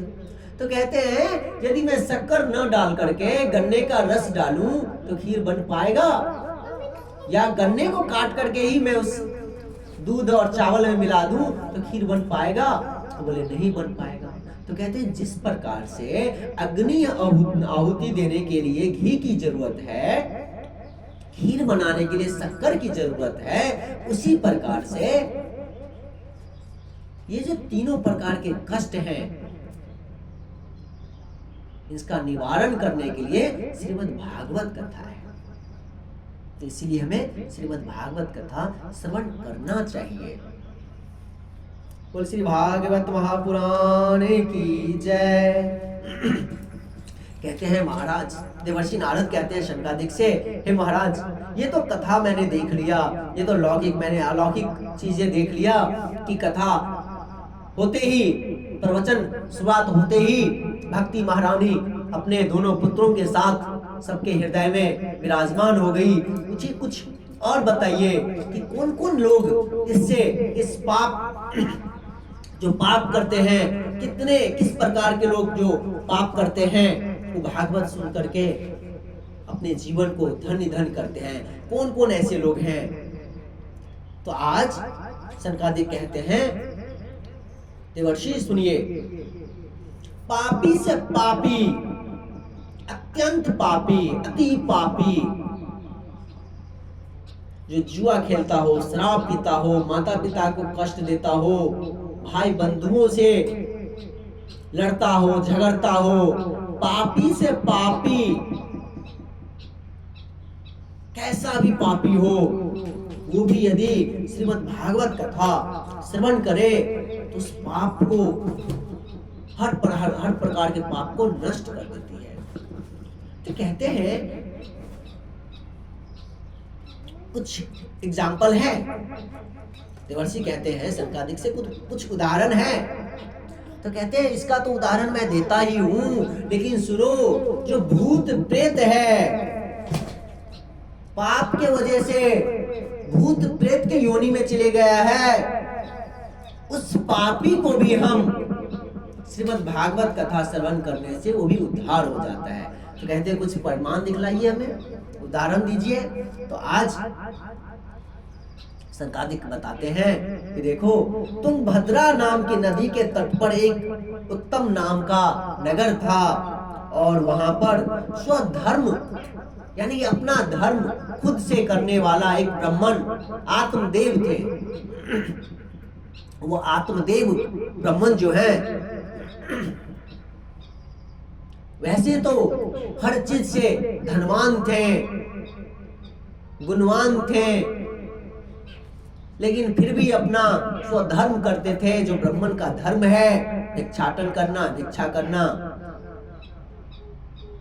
ज्ञान का उपदेश देना, वो अपना धर्म पालन कर रहे थे। लेकिन उन्हें तो हर प्रकार का खुशी था, लेकिन एक प्रकार का दुखी था कि उन्हें कोई संतान नहीं था। एक दिन वही नदी के किनारे, तुंगभद्रा नदी के किनारे बैठ करके रो रहे थे, तो उधर से एक साधु आए, महात्मा को लगा दूर से ही, देखिए वो ब्राह्मण क्यों रो रहा है, जरा हम जा करके देखें नजदीक में, शायद जरूर वो भगवान के लिए रोता होगा। वेश से तो साधु की तरह ही दिखता है, ब्राह्मण है, जरूर भगवान के लिए रोता होगा। तो जाकर के कुछ हम सत्संग करेंगे, भगवान का लीला का गायन करेंगे, श्रवण करेंगे उसके मुख से, और हम अपने मुख से कुछ उसे सुनाएंगे, सत्संग करेंगे। जब ये साधु महाराज आत्मदेव ब्राह्मण के पास आते हैं तो देखते हैं, अरे भैया, कहते हैं भैया तुम क्यों रो रहे हो, मुझे लगता है जरूर भगवान कृष्ण के लिए तुम रो रहे होंगे। कहते हैं, हे साधु महाराज, मुझे हर प्रकार का सुख है, सुविधा है, किसी प्रकार का कष्ट नहीं है, लेकिन मेरे जीवन का एक समस्या है कि मुझे कोई पुत्र नहीं है। पुत्र ना होने की वजह से, मेरे घर में कोई संतान ना होने की वजह से, मेरे पूर्वज जो हैं उनको जब मैं जल देता हूं तो वो भी जल को फूक फूक कर करके लेते हैं। जिस वृक्ष को छूता हूं वो वृक्ष सूख जाता है। यहाँ कहां तक कहूं कि मैंने एक गाय को रखा है, वो माता को सेवा के लिए रखा है, उस गाय माता जो है, गो माता, वो भी बाँझ है, उनको भी कोई संतान नहीं है। तो मैं इतना पापी हूं, तो आज आप मुझे कृपा करें कि मुझे कोई संतान हो, मुझे भी घर में पुत्र हो। तो साधु कहते हैं, हे ब्रह्मन देव, आप इस संसार में माया के लिए भटक रहे हो, मुझे तो लगा कि भगवान कृष्ण के लिए रो रहे हो, लेकिन इस माया को, आप माया के लिए रो रहे हो और माया में फंसना चाहते हो। भगवान ने तो अच्छा किया है कि आपको संतान नहीं दिए हैं। ये संतानों को पालन पोषण करना कोई आम बात है क्या? आज के समय में संतानों को पालन पोषण करना बहुत बड़ी बात है। तो इससे अच्छा है कि संतान नहीं है आपके, तो आप निश्चिंत होकर के भगवान कृष्ण की सेवा कीजिए, भगवान श्री कृष्ण के लीला कीर्तन का गायन कीजिए निश्चिंत होकर के। आत्मदेव ब्राह्मण कहते हैं, भगवान, हे साधु महाराज,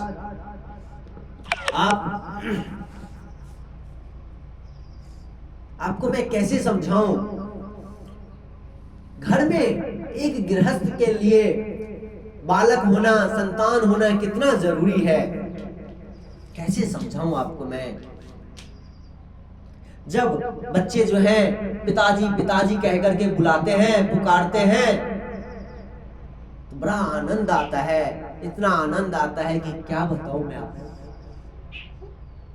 आज आप मुझे कृपा करके संतान होने का वर दीजिए, नहीं तो मैं आपके सामने ही इस नदी किनार पर अपना सर पटक पटक करके मैं मर जाऊंगा।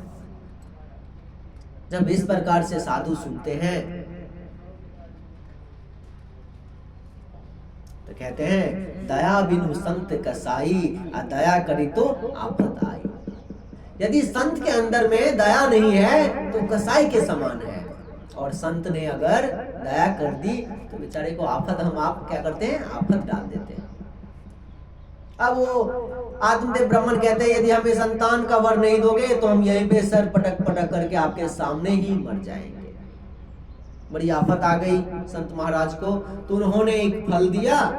फल दे करके कहते हैं कि जाओ, तुम्हें यदि इस माया संसार में फंसना है तो ये फल अपनी स्त्री को, पत्नी को दे देना। आज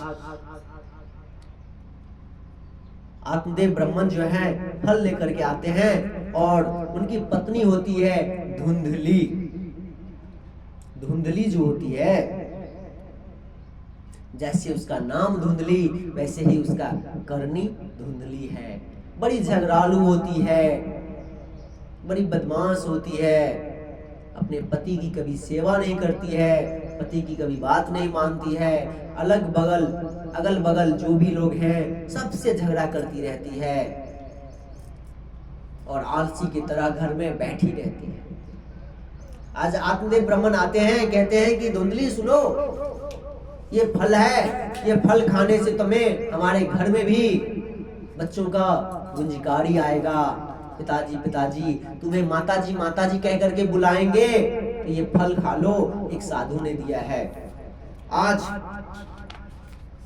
ये फल जो है, आत्मदेव महाराज फल दे करके तो चले गए। जब फल दे करके चले जाते हैं तो धुंधली बड़ी संकट में आ जाती है, बड़ी क्लेश में आ जाती है। क्यों, मैं क्या करूं, क्या नहीं करूं। बड़ी चिंता में जब वो रहती है तो अगल बगल के उनकी सहेली आती है, कहती है क्या हुआ, क्यों आज तुम उदास हो। तो कहती है, बहन देखो ना, ब्राह्मण देवता जो है एक फल लेकर के आ गए और कहते हैं ये खा लो तो तुम्हें संतान होगा। अब बताओ, फल खाने से कोई संतान होता है क्या। तो जो बगल वाली थी सहेली उनकी, कहती हाँ हाँ सुना है मैंने, फल खाने से संतान होता है, क्योंकि भगवान राम जो चारों भैयन थे फल खा करके ही उनको अपनी माता के गर्भ से अवतार लिए थे। तो धुंधली कहती है ऐसी बात है, फल खाने से संतान होता है, तब तो मैं और न खाऊं फल, क्योंकि फल खाने से संतान हो जाएगा तो कहीं सुखदेव जी की तरह मेरे गर्भ में 16 वर्ष नहीं तो 1-2 वर्ष भी रह गया तो मुझे तो बड़ा कष्ट होगा। और मैंने तो ये भी सुना है कि जब स्त्री गर्भ होती है, गर्भ से रहती है तो बड़ी कष्ट पाती है। तो ये प्रकार का कष्ट मैं नहीं उठाने वाली हूँ, मुझे संतान नहीं चाहिए। इतना कहकर सहेली चली गई। धुंधली और टेंशन में हो गई, क्या करूं नहीं करूं, कैसे करूं। तब तक में एक बहन आ गई। बहन आ गई और बहन कहती है, अरे बहन तू बड़ी कष्ट में है, बड़ी चिंता में है, बताओ क्या हुआ। तो कहती है देखो ना, तुम्हारे जीजाजी आए थे, ब्राह्मण देवता ने इस प्रकार से फल दिया, कहते हैं खा लो। तुमको तो पता ही है, फल खाने से यदि गर्भ हो गया तो मैं तो कहीं उठ बैठ भी नहीं सकती। मेरे घर में यदि चोरी हो गया तो मैं तो भाग भी नहीं पाऊंगी। इतने सोने चांदी हीरे मोती सब चुरा करके कोई ना कोई लेकर के चोर चले जाएगा, तो इसीलिए मैं नहीं खाऊंगी। तो बहन कहती है, बहन सुन, मैं भी गर्भवती हूँ, तू कुछ ऐसा करना कि मेरे पति को कुछ धन दे देना, और ये जो गर्भ है ये जो संतान जो होगा वो मैं तुम्हें दे दूंगी। धुंधली बोलती है हाँ ये बड़ी सही बात है। कहते हैं ठीक है। वो फल जो है बाहर घर के आंगन में फेंक दिया धुंधली। लेकिन उन्हीं के आंगन में जो गाय माता रहती हैं तो गाय माता उस फल को खा लेती है। और खाने के बाद समय ऐसा आता है कि धुंधली की बहन को एक पुत्र होता है। वो पुत्र जो है धुंधली को रातों रात छुप करके आकर के दे देती है। और धुंधली जो है उस पुत्र के बदले में, संतान के बदले में बहुत सारा धन दे देती है। और ब्राह्मण को, आत्मदेव ब्राह्मण को खबर करती है कि हमें पुत्र हुआ है। आत्मदेव ब्राह्मण बड़ा खुशी से आता है कि पुत्र हुआ है। उनका नामकरण करने लगता है। तो धुंधली कहती है अच्छा जी 9 महीना मैंने अपने गर्भ में रखा है, कष्ट मैंने उठाया है और आप नाम आप रखेंगे तो ऐसा नहीं होगा। ये मेरा संतान है, मेरे गर्भ से हुआ है तो मैं ही इसे नाम रखूंगी कि मेरा नाम धुंधली, तो इसका नाम धुंधकारी। धुंधकारी जो था धीरे धीरे बड़ा होने लगा। और धुंधकारी जितनी उदंड झगड़ालू बदमाश धुंधली थी उससे भी ज्यादा उदंडता का पात्र धुंधकारी बन गया। कहीं भी जाता छोटे छोटे बच्चों को नदी में फेंक देता। अनेक प्रकार का उदंडता करने लगा। और उसी समय गौ माता के गर्भ से भी एक मनुष्य की तरह एक संतान हुआ। लेकिन उसका कान जो था गौ माता की तरह था, तो इसीलिए उनका नाम गोकर्ण रखा गया। अगल बगल के लोग बहुत खुश हुए। देखो ब्रह्मन देवता के घर में कोई संतान नहीं था, संतान हुआ तो एक साथ में 2-2 संतान। आत्मदेव ब्राह्मण धुंधकारी को और गोकर्ण को पढ़ाने के लिए एक साथ गुरुकुल भेजते। लेकिन धुंधकारी जो है रास्ते में ही रुक जाता, बढ़ता नहीं, उदंडता करते रहता। लेकिन गोकर्ण जो है पढ़ करके पंडित हुआ। गोकर्ण पंडितो ज्ञानी धुंधकारी महाखला। गोकर्ण जो है बहुत बड़ा पंडित बनता है और धुंधकारी जो है बहुत बड़ा उदंड बनता है। एक दिन अपनी माता को धुंधकारी, अपनी माता को धुंधली को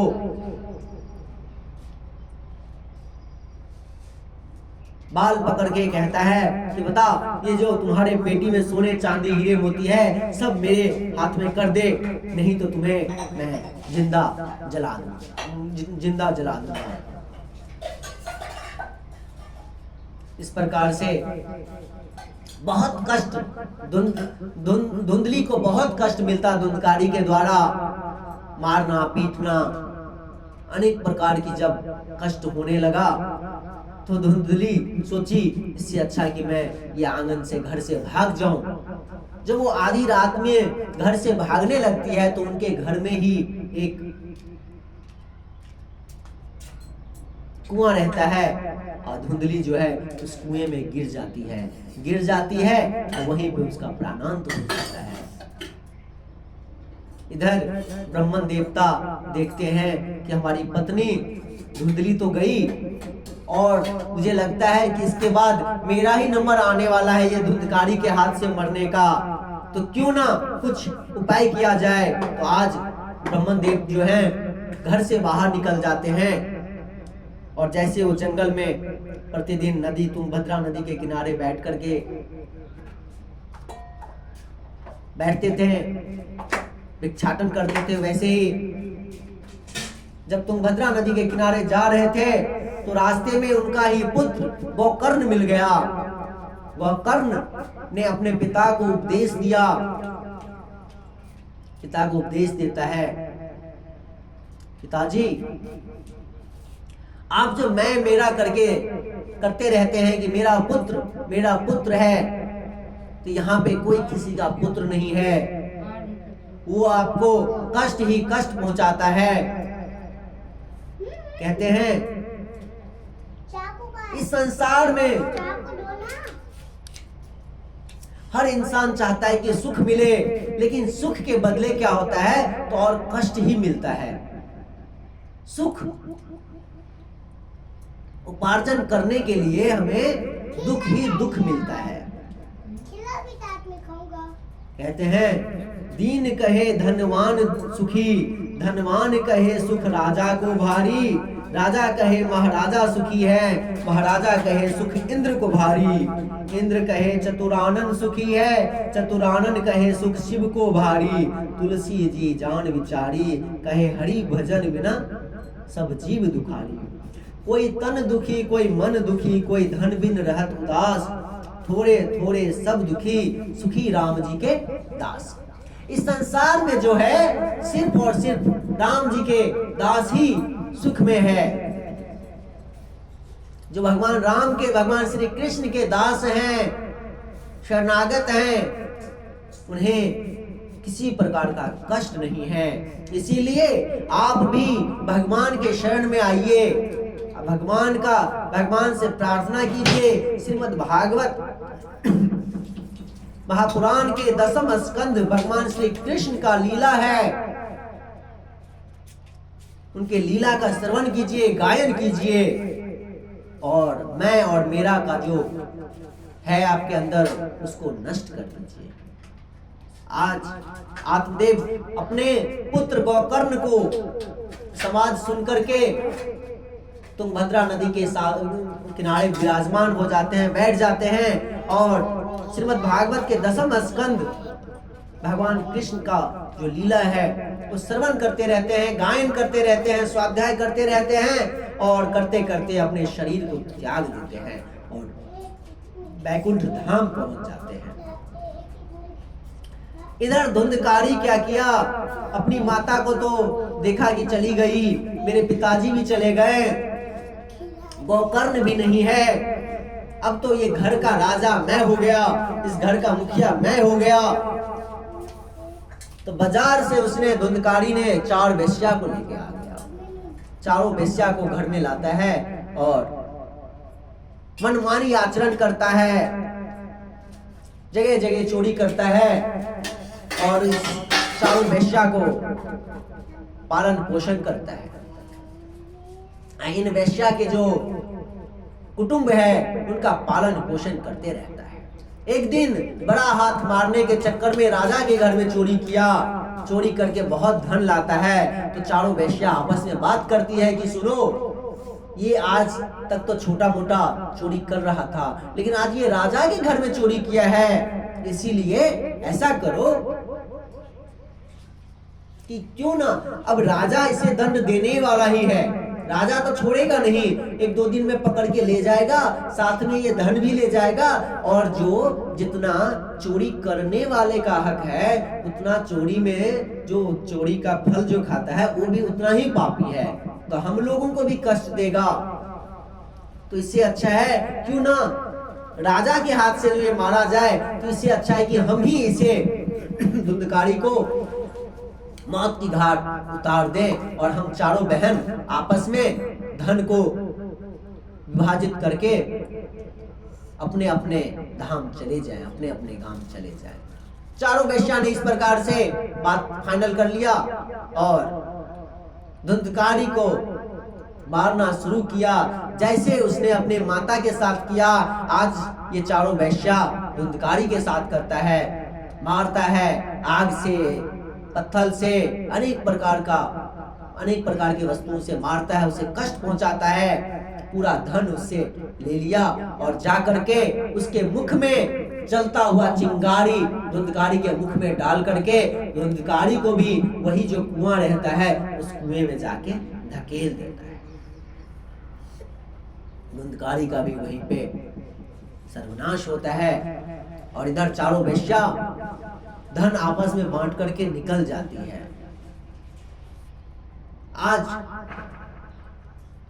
गोकर्ण जो है पंडित हैं, आज सोचते हैं बहुत दिनों के बाद कि चलो हम अपने घर जाते हैं, हम अपने गांव में हमारे माता पिता जाने के बाद हमारा घर कैसा है, हमारा भाई जो है धुंधकारी हमारे घर को कैसा रखा है जरा देखूं। यहाँ देखता है, बड़ा ही आश्चर्य लगता है। देखता है कि धुंधकारी तो पहले ही मर चुका है, घर में बड़े जंगल झाड़ उत्पन्न हो गए हैं। फिर भी किसी तरह अंधेरे रात में आया अपने घर, सोचा यदि मैं रात में अगल बगल को किसी को जगाऊं तो सबकी नींद खराब होगी, तो क्यों ना आज रात भर मैं अपने घर में ही किसी तरह सो जाऊं, फिर सुबह उठने पे सबसे मुलाकात किया जाए।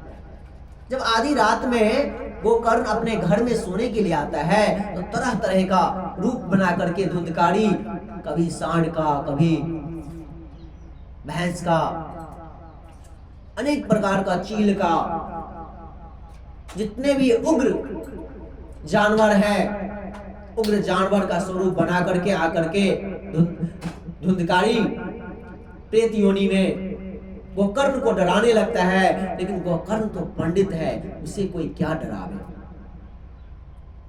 जब अनेक प्रकार का कष्ट पहुंचाने की कोशिश किया तो गोकर्ण को नहीं रहा गया, हाथ में जल लिया, गायत्री मंत्र पढ़ा और उसके शरीर पे फेंक दिया। जो ही फेंका तो आज धुंधकारी जो है एक स्वरूप में स्थित हो गया और सामने खड़ा हो गया। कहता है तुम कौन हो? तो कहता है धुंधकारी कि मैं तुम्हारा भाई हूँ, मैं तुम्हारे शरण में हूँ, तुम मुझे उद्धार करो। तो कहते हैं मैंने तो माता पिता के नाम से गाया में पिंड दिया है, कितने प्रकार हर जगह मैंने पिंड दिया है, तो तुम्हें भी तुम्हारे नाम से भी मैं पिंड दे दूंगा। तो कहते हैं भैया कितना भी पिंड दे दो, गाया में हजारों करोड़ों पिंड दे दो, मुझे कोई फल नहीं मिलने वाला है, क्योंकि मेरे जैसा पापी जो है इस संसार में है ही नहीं। कहते हैं तुम क्या चाहते हो? फिर कहते हैं जो भी कुछ हो थोड़ा जल्दी करो, मुझे बहुत कष्ट हो रहा है, कष्ट मिल रहा है इस भूत योनि में, प्रेत योनि में, तो मुझे इस प्रेत योनि से बाहर निकालो। तो कहते हैं आज तुम अपने जगह पे चले जाओ, कल सुबह मैं कुछ ना कुछ करता हूँ। जब सुबह हुआ तो गोकर्ण अपने समाज में सबसे मिलते हैं, बैठते हैं, मिल करके विचार करते हैं, लेकिन कोई विचार विमर्श में नहीं पहुंच पाते हैं। तो उन्होंने भगवान सूर्य को नमस्कार किया, क्योंकि गोकर्ण जो है भगवान सूर्य के भक्त रहते हैं। तो भगवान सूर्य को नमस्कार करके कहते हैं हे भगवान सूर्य, हे सूर्य नारायण, मैं क्या करूं? मैं तो बड़ी विचित्र समस्या में फंस गया हूं, मुझे क्या करना चाहिए, मुझे कुछ समझ में नहीं आता है। तो कहते हैं सूर्य भगवान प्रकट होते हैं और कहते हैं श्रीमद् भागवतान मुक्ति सप्ताहं वाचन कुरु। कहते हैं श्रीमद् भागवत का जो सप्ताह का कथा है तुम उसका वाचन करो। तो आज गोकर्ण जो है श्रीमद् भागवत कथा, साप्ताहिक भागवत कथा का प्रवचन शुरू करते हैं और प्रेत योनि में धुंधकारी को भी आह्वान करते हैं। जब कथा शुरू होता है तो प्रेत योनि यानी धुंधकारी तो हवा में रहता है, चारों तरफ गिनते रहता है, गिर गिर गिर गिर करते रहता है कि कहाँ बैठूं, कहाँ विराजमान हो। तो वहीं देखता है कि भागवत के बगल में ही एक 7 कोपर का बांस, 7 गिड्ढों का बांस रहता है, उसी के बांस के एक गिड्ढों में जाकर के विराजमान हो जाता है। जब प्रथम दिवस का कथा विराम होता है तो प्रथम गांठ जो है जोर से फटता है। जब जोर से फटता है फिर दूसरी दिन दूसरे गांठ जोर से फटता है। इसी प्रकार से 7वां दिन 7वां गांठ फटे और फटते ही एक सुंदर स्वरूप धुंधकारी जो प्रेत योनि में था तो सुंदर स्वरूप में आकर के विराजमान हो जाता है। और उसी समय वैकुंठ से बहुत सुंदर पार्षद आते हैं और धुंधकारी को ले जाने के लिए। तो वहां पे जितने भी लोग थे सब कोई गोकर्ण से प्रश्न करते हैं कि कथा तो हम सबने सुनी है, लेकिन आज सिर्फ धुंधकारी को ही मुक्ति मिली है, ऐसा क्यों? तो गोकर्ण कहते हैं जरूर मैं ये बात उन पार्षदों से पूछूंगा। जब यही बात पार्षद से पूछते हैं तो पार्षद कहते हैं जिस प्रकार से धुंधकारी ने श्रवण किया उसी प्रकार से किसी ने श्रवण नहीं किया है। धुंधकारी का श्रवण करने का जो मनन चिंतन श्रवण करते रहा और मनन चिंतन करते रहा कथा का, इसीलिए उसे मुक्ति मिली और पार्षद को के साथ विमान भेजा गया है धुंधकारी को लाने के लिए। तो सब गांव वाले गोकर्ण को कहते हैं आप फिर से कथा कहें और फिर मैं फिर से इसी प्रकार कथा सुनूं ताकि हमारे लिए भी विमान आ गए। तो आज गोकर्ण ने श्रावण मास में कथा प्रारंभ कर दिया। अब कथा प्रारंभ करने के बाद साक्षात नारायण अपने दूत के साथ आ गए। अर्जुन, पराशर, व्यास, चैवन ऋषि, अनेक प्रकार के तीर्थ धर्म भक्ति सब आकर के झूमने लगे, गायन करने लगे। प्रहलाद, ध्रुव सब आनंद करने लगे, हरि कीर्तन करने लगे। हरि कीर्तन करते करते गोकर्ण को नारायण जो है अपने हृदय से लगाते हैं और जितने लोग थे सभी के लिए अलग अलग विमान आया, अलग अलग पार्षद आया और सबको सब भगवान नारायण के धाम वैकुंठ धाम पहुंच गए। तो आज शंकादि कहते हैं देखे देवर्षि नारद को मैंने तुम्हें बताया कि प्रमाण भी दे दिया, कितने भी पापी हो, धुंधकारी जैसा भी पापी हो तो उसे भी श्रीमद् भागवत कथा सुनाने से जीवित में नहीं मरने के बाद भी यदि भागवत कथा आपने श्रवण करवा दिया तो उनका भी उद्धार हो जाता है। बोल श्री बांके बिहारी लाल की जय, श्री भागवत महापुराण की जय।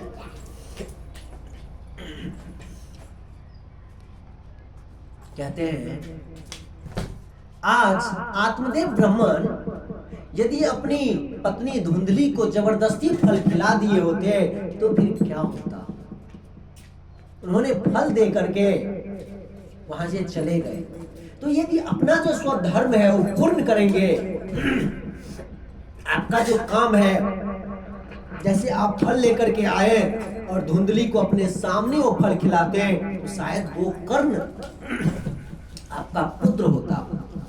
समझने वाली बात है कि गोकर्ण आपका पुत्र होता, माता धुंधली का भी और पिता आत्मदेव का भी उद्धार हो जाता ऐसे पुत्र होने से। लेकिन ऐसा पुत्र नहीं हो पाया। लेकिन यहाँ भी ये देखिए साधु के सत्संग से जो फल मिला, इसीलिए कहा गया है सत्संग बिनु विवेक न हुई। साधु सत्संग से जो उनको विवेक मिला, उनको ज्ञान मिला और फल मिला, वो फल तो धुंधली को दे दिए। लेकिन धुंधली ने फल को फेंक दिया तो गौ माता ने वो फल को पाया। जब गौ माता फल पाती है तो उन्हें गोकर्ण जैसा पुत्र उत्पन्न होता है, गोकर्ण जैसा संतान होता है। तो जो साधु का सत्संग किया था आत्मदेव ने, उसी का फल मिला कि उनको अपने घर में नहीं तो गाय माता के जरिए ही कम से कम उन्हें गोकर्ण जैसा संतान तो मिला कि उनके लिए एक पिंड दान कर सके। तो हर इंसान को अपना स्वधर्म जो है, कर्तव्य जो है पूर्ण करना चाहिए अच्छे से, नहीं कि आत्मदेव की तरह फल दे करके चली जाए। लेकिन ये भी ध्यान देने की बात है कि कुछ ही क्षण के सत्संग से गोकर्ण जैसा पुत्र मिला। बोल श्री भागवत महापुराण की जय। हरे कृष्णा कृष्णा कृष्णा हरे हरे, हरे रामा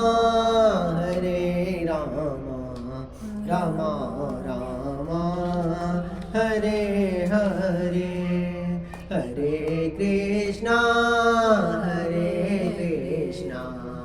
कृष्णा कृष्णा हरे हरे, हरे रामा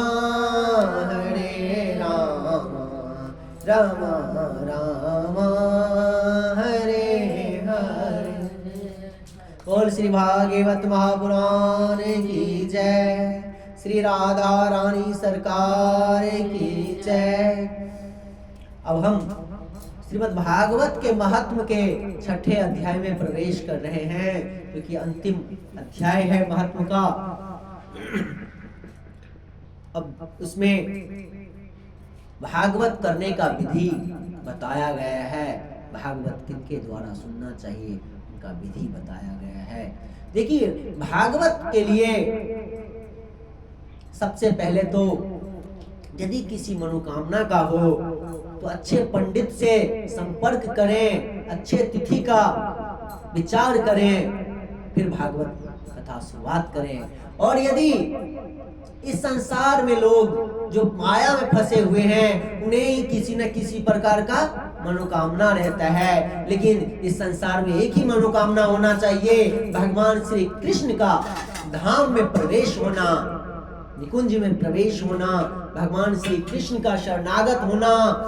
उठते भी भगवान कृष्ण का नाम सुने और मुख से निकले श्री कृष्ण का नाम, सोते भी जागते भी हर कर्म करते हुए भी कर्म वही हो करना चाहिए जो भगवान श्री कृष्ण का हो, जिसमें भगवान कृष्ण की सेवा हो, वही कर्म हमें करना चाहिए, वही गाना वही गीत गुनगुनाना चाहिए, वही कथा श्रवण करना चाहिए जिसमें भगवान श्री नारायण कृष्ण का कथा हो, उनका नाम कीर्तन हो। तो यदि आपका भक्ति की मनोकामना है तो कभी भी किसी भी मास में किसी भी तिथि में आप भागवत कथा शुरुआत कर सकते हैं। श्रीमद् भागवत कथा कौन कह सकता है? तो श्रीमद् भागवत कथा विरक्त ब्राह्मण कह सकता है। विरक्त ब्राह्मण का मतलब क्या? विरक्त ब्राह्मण का मतलब ये भी है कि जिनके अंदर विरक्त भाव हो, कि जिनके अंदर मन में लोभ ना हो कि मैं भागवत कर रहा हूँ, कथा प्रवचन कर रहा हूँ तो मुझे बहुत सारा धन मिले, इस धन से मैं घर बनाऊं, ये करूं वो करूं। ऐसा नहीं होना चाहिए। उनका मन जो है विरक्त भाव का होना चाहिए और भगवान के परम भक्त हो, तुलसी माला धारण किए हुए हो, चंदन धारी हो, ब्राह्मण हो, कथा कहने में निपुण हो, सुंदर सुंदर दृष्टांत देते रहें। अब कथा में, श्रीमद् भागवत कथा में खर्चे क्या होते हैं? तो श्रीमद् भागवत कथा में खर्चा जो है, जैसे आप अपने घर में एक अपनी संतान, अपनी पुत्री का विवाह करने में जैसे खर्च करते हैं, तो जितना धन हो उतना खर्च करते हैं, उसी प्रकार से श्रीमद् भागवत कथा करने के लिए जितना धन हो सके उतना धन खर्चा करे। आज जितना कम है आपके पास, उतने कम में ही खुशी से करे। सबको, जितने भी कुटुंब हैं, अगल बगल के लोग हैं, पड़ोसी हैं, आस पड़ोसी, सबको अच्छे से बुलावें, अच्छे से निमंत्रण दें, सब कथा श्रवण करें और बाद में आरती संग करें, कीर्तन करें और प्रसादी ग्रहण करें।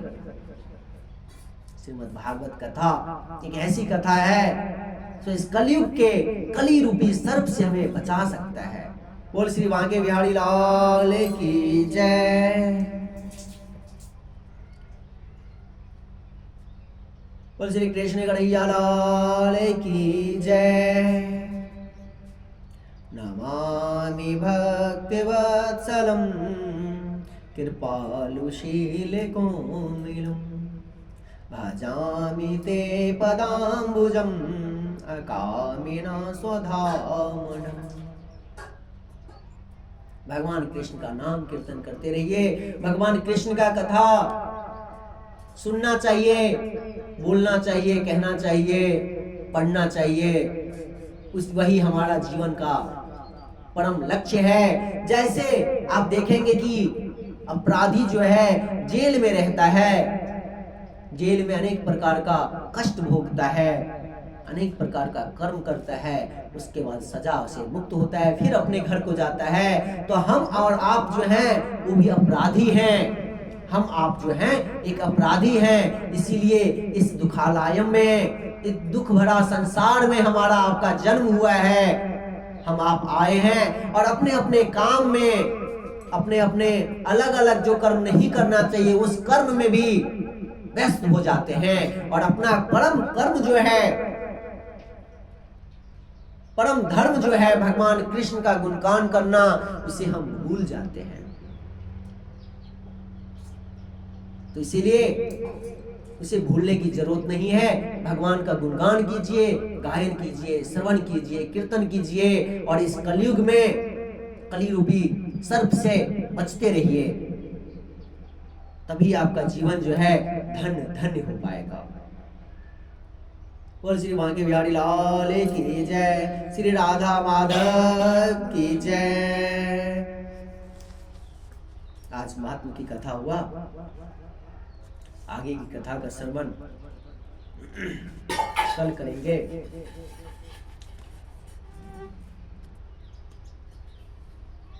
देखिए श्रीमद् भागवत जो है भगवान का वाग्मय स्वरूप है। श्रीमद् भागवत स्वयं भगवान के मुख से निकला हुआ निःसृत ग्रंथ है। भगवान के मुख से जो निकला था, भगवान ने जिसका गायन किया है, वही श्रीमद् भागवत है। इसे पंचम वेद भी कहा गया है। श्रीमद् भागवत समस्त वेदों और उपनिषदों का सार है। श्रीमद् भागवत रस सिंधु है, रस सिंधु है, रस। श्रीमद् भागवत में भक्ति, ज्ञान, वैराग्य का समुच्चय है। यहाँ पे लोगों को भक्ति की जरूरत है, तो ज्ञान और वैराग्य तो स्वयं आ जाएंगे। तो लोगों को हमें भक्ति करना चाहिए, भक्ति सिखलाना चाहिए, भक्ति ही करवाना चाहिए, तो ज्ञान और वैराग्य स्वयं उनके पीछे आ जाएंगे अपने माता के साथ। श्रीमद् भागवत जो है सभी पुराणों में सर्वोपरि है, इसीलिए इसे श्रीमद् शब्द से अलंकृत किया गया है। श्रीमद् भागवत भागवत तत्व को प्रकाशित करने में अलौकिक प्रकाश पुंज है। मृत्यु को मंगलमय बनाने वाला ग्रंथ यदि है इस संसार में तो वो है श्रीमद् भागवत। श्रीमद् भागवत प्रेम शास्त्र है, विशुद्ध प्रेम शास्त्र है। मानव जीवन को भागवत प्राण बनाने वाला ग्रंथ है। श्रीमद् भागवत हर एक जीवन को, हर एक प्राणी को सुख से जीने का संदेश देती है। हरि कीर्तन करने के बाद ही आप सुखी जीवन जी सकते हैं। श्रीमद् भागवत आध्यात्मिक रस वितरण की सार्वजनिक पियाव है। व्यक्ति को शांति और समाज में क्रांति देने वाला शास्त्र है श्रीमद् भागवत। श्रीमद् भागवत परम सत्य की अनुभूति कराने वाला है। जो इस संसार में सत्य है, मरना सत्य है, सच्चिदानंद सत्य है, भगवान श्री कृष्ण सत्य है, उसका ज्ञान हमें मिलता है। काल के भय से मुक्त कराने वाला महापुराण श्रीमद् भागवत है। कैसे पापी हो, धुंधली और धुंधकारी जैसा भी पापी हो, उसका भी मोक्ष, उसे भी मोक्ष मिल जाता है। वो भी वैकुंठ धाम में प्रवेश कर लेते हैं श्रीमद् भागवत के जरिए ही। भगवान के अवतारों का इतिहास है श्रीमद् भागवत। मानव जीवन का एकमात्र लक्ष्य प्राप्ति करने का सहज साधन है श्रीमद् भागवत। तो श्रीमद् भागवत का कथा श्रवण कीजिए, अपने जीवन को मंगलमय बनाइए। बोल श्री भागवत महापुराण की जय। हरे कृष्णा